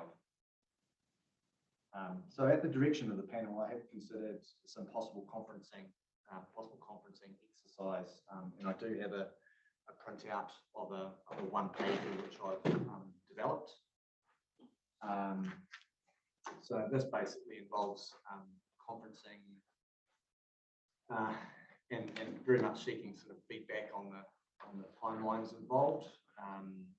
It's looking to have a small group of parties, myself, Lauren O'Byrne, the 42A officer for the Central City Zone, Ms. Marco, Ms. Hokapora, and Mr. Kipper, involved in some expert conferencing of all three design guides. I would note that Ms. Edwards potentially could be available to provide some overarching sort of consistency to that process, and that we'd also want to make available, I think, what we can make available our e-planner, Ashley Gulliver, who's an expert in, or much better at than I can, in actually sort of putting these documents together. These documents are by their nature quite different visually and spatially compared to how the district plan itself is laid out. So I think we need to make sure that any conferencing exercises has this sort of specialist skills built into it. Yeah. So the timeframes they could well be challenging, but I think they're achievable in my view. And the agreed wording format of the design guides would obviously need to both fit within the scope of the submissions and be reported back as part of my written right of reply. I would make the point that any separate process beyond the scope of the proposed district plan review would need to be factored into council's forward work program, and I'm unable to commit to any such kind of program. That obviously involves budgetary commitments and potentially decisions by elected members. Campbell, do you think that, having listened to the discussion and looking back at the original submissions, there is some room to move in terms of those design guides in this area of Tangata Whenua values? Yes, I do believe there is. I think the statements made as part of the submissions are quite broad. That they do seek that generally speaking, the views of Tangata Whenua need to be better crystallised within the content of the guides. I think it will be important to have a continued discussion around scope as that conferencing evolves, to make sure that it's not, sort of inadvertently sort of reverse engineering any other provisions throughout the plan, or changing the way in which the other chapters maybe work. So that would be a general point, but I think it's my understanding that there is sufficient scope to undertake the exercise. What's your thinking, Kid? If you discuss this proposal with Sarah and Maria and Not as yet, no. No, we've had just internal discussions around it. Look, I think it, I mean, yeah, I don't want to sound negative. I think it's a great idea to try and work this one through. I just must say, I think that will be important because I got the sense that there's potentially more to this than going there and changing the drafting. And there's almost much like this plan began, a bit more of a shared visioning exercise. I wonder whether that's achievable in this time frame. I suspect it's not, but if you want to try and, I don't know, just, Yeah, I think what I suggest you do, Campbell, is take this to Amaria and Sarah and talk it through with them. And then if they're up for this discussion, I think we can get that back, confirm that back to us. There's no, I don't particularly see any downside from us in terms of allowing this process to run. I think it's the other, I mean, the alternative proposition that's out there, of course, is the discussion we had, which is we let the guidelines deal with what they were crafted to do, but we, and I'd be interested ultimately in your view and reply on this, we adopt the approach that Ms. Makara put forward of putting in some more discrete, restricted discretionary criteria around engagement with tangata whenua, which in effect creates a de facto case-by-case design guideline that also ticks the other boxes in the strategic directions about engagement and involvement and seeking advice. And maybe that, I mean, I thought, when I went away and thought about it last night, that's actually, in a way, it's adding more to the plan, but it's potentially a good interim solution. But I don't know, I'll be interested to see what your view of it is. I still agree with Stephen. If this is going to fly, I think there's got to be buy-in, yes, from everyone to make it work. I agree. And if they don't, I don't think that's the end of it. I don't think that's the end of the world, because there are other options available for us to ensure appropriate input of tangata whenua into urban issues, I think. Yeah, I agree. And yeah, I mean, I would have liked to sort of circulate that sort of idea before now. If there isn't agreement, as the processing officer, I'm still very much going to deliver a right reply, and as you say, look at other options. just listening to Kit's discussion there. Might this conference also look at those suggestions from Sarah that she's put in her evidence, not just the design guides, but her alternative planning approach?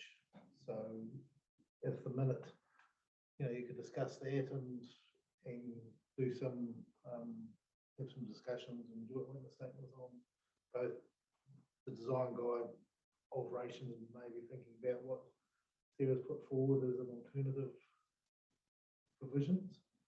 I think there's time to do that. Yeah. Because I think that, as Kit says, there's those two possible way forwards. Yeah, I think when you have the conversation with Sarah and Maria, I think you've got to have to put it forward, like, as the reporting officer and with the support of the other council reporting team, we'd really like to try and give this a go. And if you guys are on board with it, then the panel have said that they will allow time for us to do it. But if you're not, then they're not going to direct it. Okay, they don't want to be seen to be pushing this as an outcome, because there are other tools in the toolbox. And I think just report back to us on what the feedback is. And yeah, and I think what we do is we just hold off. We hold off any written right of reply until we've got some feedback on that, and we can cut our cloth based on where we get to. Yeah. So what we did with the strategic, the Town centre. no, it was the structure plan Oh, yeah, that's right, process, yeah.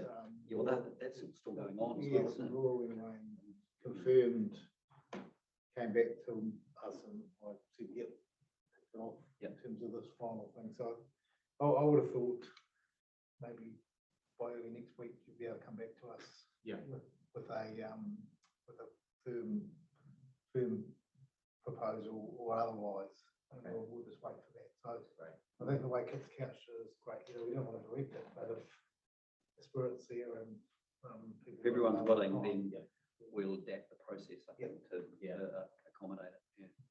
Sure, okay, Thank you. thank you. Um,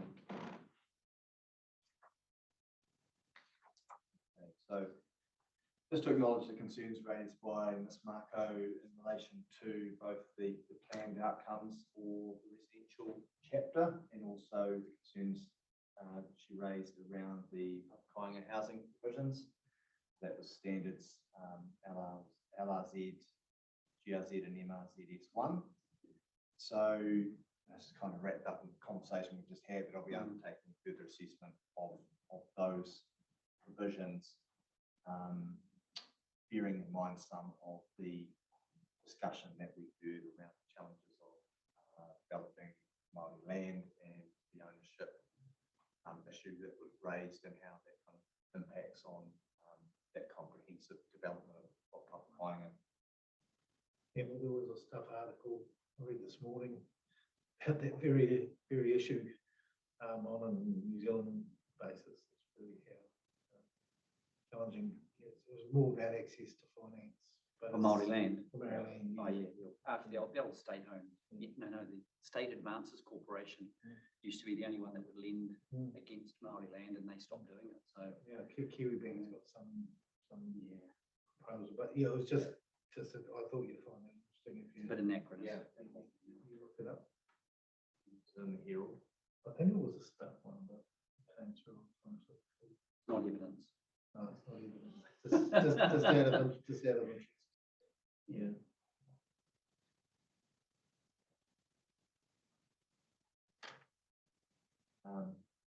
The only thing I sort of wanted to note around how the plan is currently configured to provide for Upper Kainga housing in relation to multi-units. It's my understanding that the multi-unit rule, including its definition, includes all housing at the moment. So 3 or more units, whether it be normal housing or Upper Kainga, would be captured under the 3 multi-unit rules which exist across each chapters. And I think this reflects the fact that the PDP is providing for but controlling both the intensity of residential use and the density through the PEX standards. Coming on now to the evidence by Kaingora. I'd like to thank the team, especially Mr. Ray and Mr. Campbell, for their really in-depth analysis. They bring a really overarching perspective to these proceedings, given they are probably involved in a lot of similar exercises across the country. There was a lot of discussion and sort of note the evidence of both Mr. Ray and Mr. Campbell requesting the maximum number of residential units for the medium density zone be increased from 2 to 3. As it stands, I do not support the proposed amendment and consider that the provision of up to 2 dwellings, both general residential and medium density areas, broadly enables development in accordance with the expected role and function of each zone. I would note that where the multi-unit rules are triggered in both of those zones, that these provisions or that rule is being capped at a discretionary activity, which sets an expectation that such developments are anticipated to an extent. And I choose my words very carefully there in each zone. So I remain of the view that the current multi-unit rules themselves are largely fit for purpose.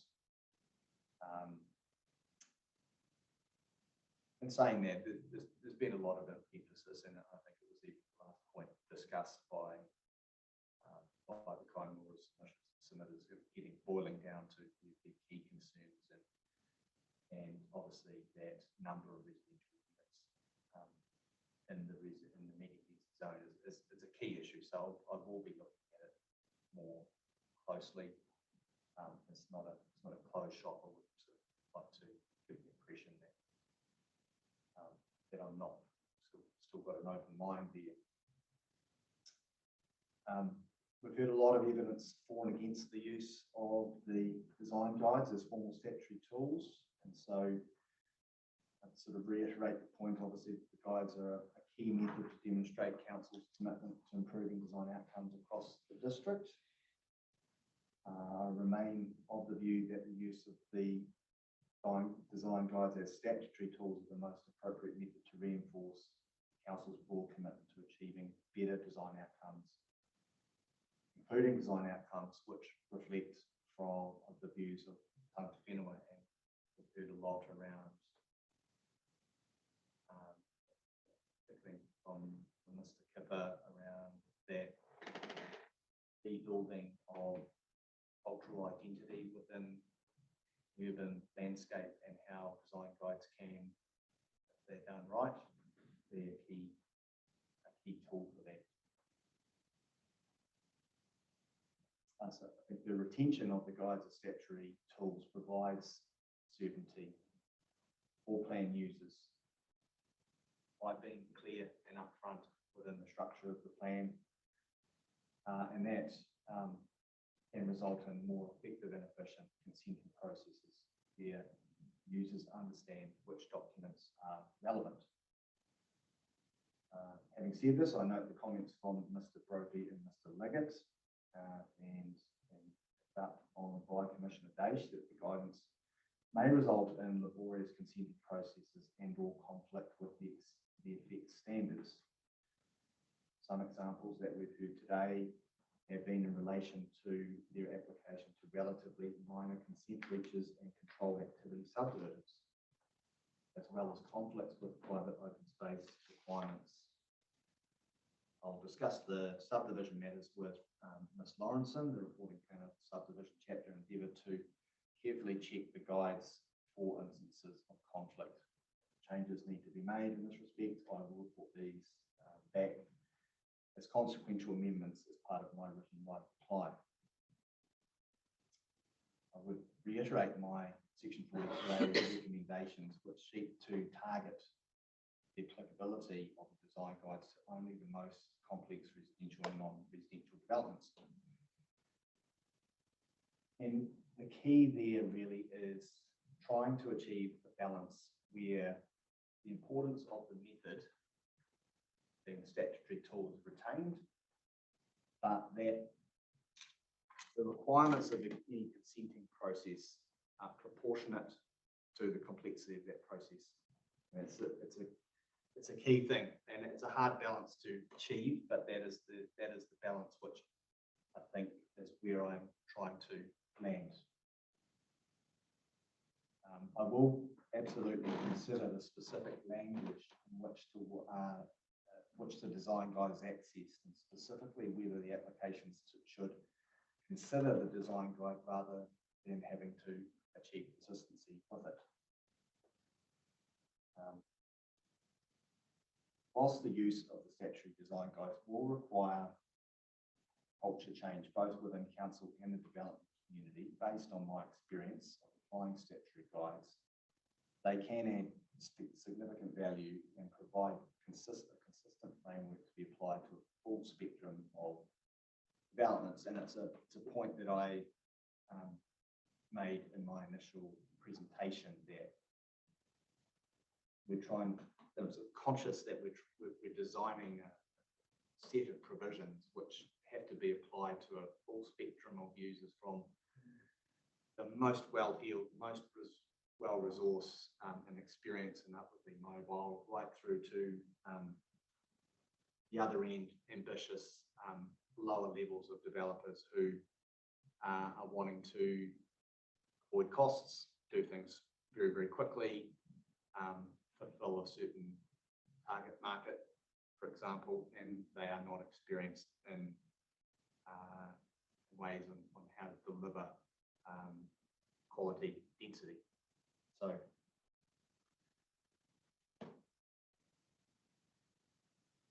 Mr. Kipper and others have mentioned that mentioned the co-authored design guides currently out for consultation by Wellington City Council, and my understanding is that the intention of those guides sit within the Wellington District Plan as formal statutory tools. Overall, in my view, the retention of the guides as statutory tools provides greater certainty that the outcomes sought by strategic objectives TW8, 10, UFD 13, 15, 16 in particular, the more design directive UFD 19, 1 to 6 will be achieved.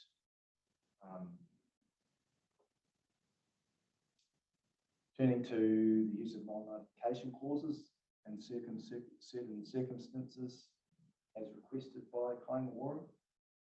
I acknowledge that a decision by council to either publicly or limited notify an application for resource consent can act as a disincentive to the provision of housing, and so will give further consideration on whether the application of a non-notification clause can address this issue.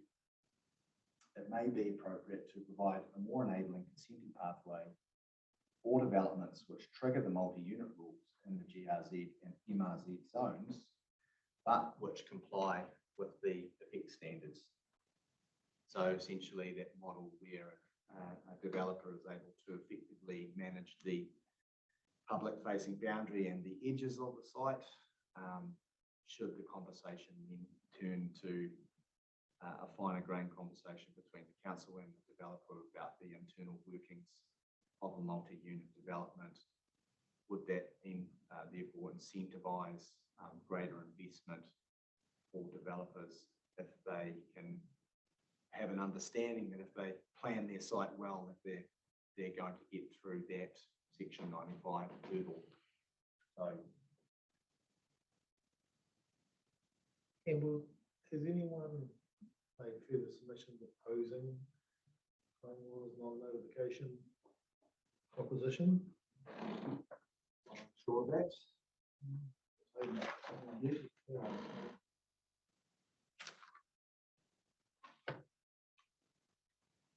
There's two sides to every story, isn't there? Yeah. You know, I'm sort of running through, there's been a lot of energy from Kaingaroa and others talking about the benefits of non-notification, but sort of running through in my head what are these unexpected scenarios which could pop up. And I'm thinking a large site, for example, you know, or a developer who was able to get together 2 or 3 large sites and create a multi-tier site, for example, where you could potentially provide a large number of units which meets the effect standards, but which clearly could well have a negative character change or be a very obvious change in the urban landscape. Then the council could turn it down. Council could turn it down. The council could also use special circumstances. Yes, that's what I'm thinking of. Yeah. The way I see it, the way it works in the ones I have seen, the requirement for public notification and limited notification is excluded only for those very specific, they've named very specifically, like applications for 4 or more, I mean in Auckland, for 4 or more units that comply with all of the standards. Yes. And special circumstances still apply. So the moment you go outside the bulk and location standards, you lose that. You then end up in an overall notification assessment. So it's only for those where you are controlling the edge of your site, yes, in accordance with the standards. I don't think there's a suggestion that it be broader than that, so that if you're infringing a whole lot of standards, you also get the right to non-notify. But I mean, there are lots of ways to skin that in a way. Mm. I didn't get that impression from Kaingaroa that that's what they were looking for. Like the boundary triggers. Evidence. You've got Michael Campbell's evidence there, Stephen.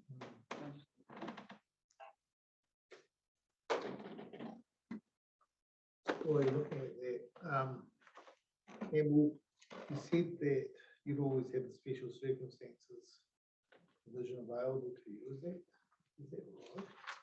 If you've got a non-notified clause in the plan, you could then go and, so it's a question, can you then go back to 95 and say special circumstances?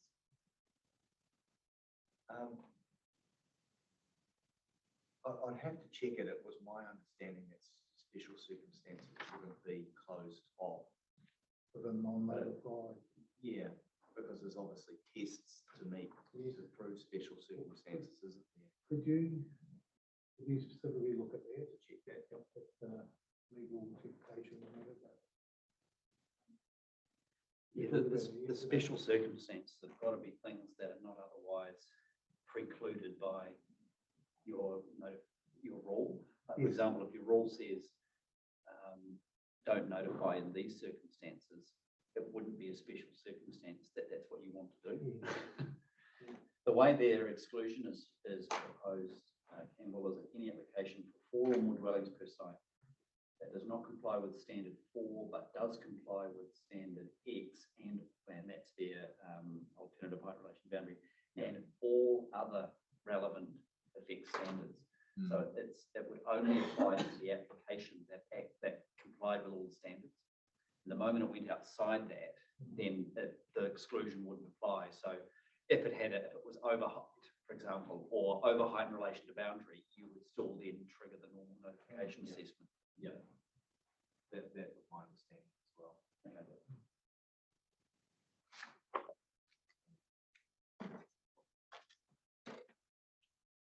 Again, we'll point that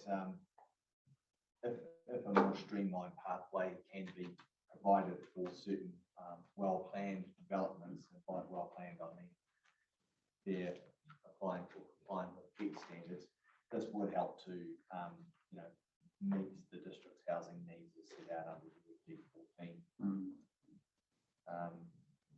I did note the comment from Mr. Ray in regards to my recommended site coverage in the medium density chapter, which is 60%.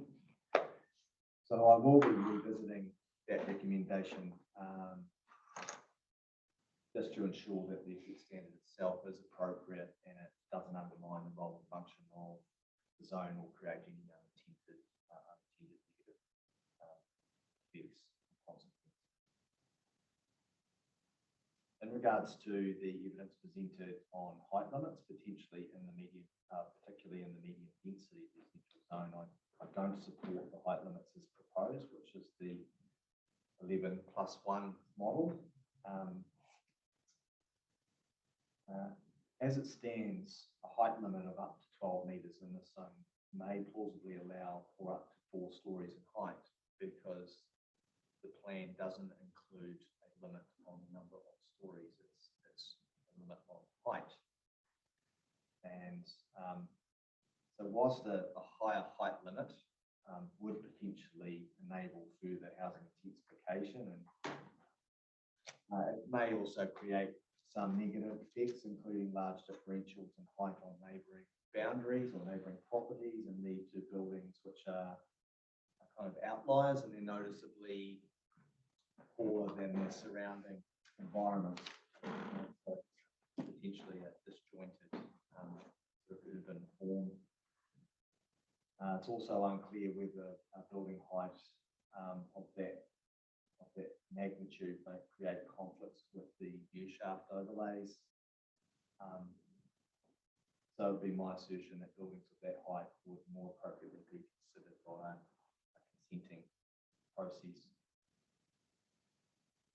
Just some comments on the effect standards. I am sort of open to improving the clarity and workability of some of those effect standards. Mr. Ray spent a lot of time going through them and it's really useful.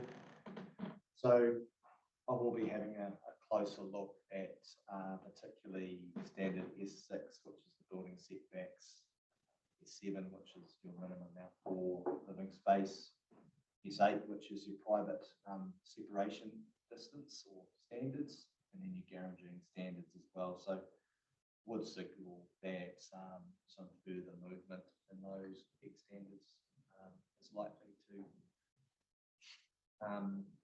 just ensure their fit for purpose, and that again, there's no unintended consequences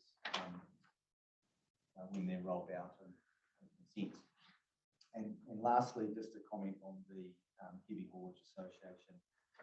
I support the amendments to the relocated building provisions suggested by Mr. Farner Thompson, and further refinements can be expected as part of my written right of reply.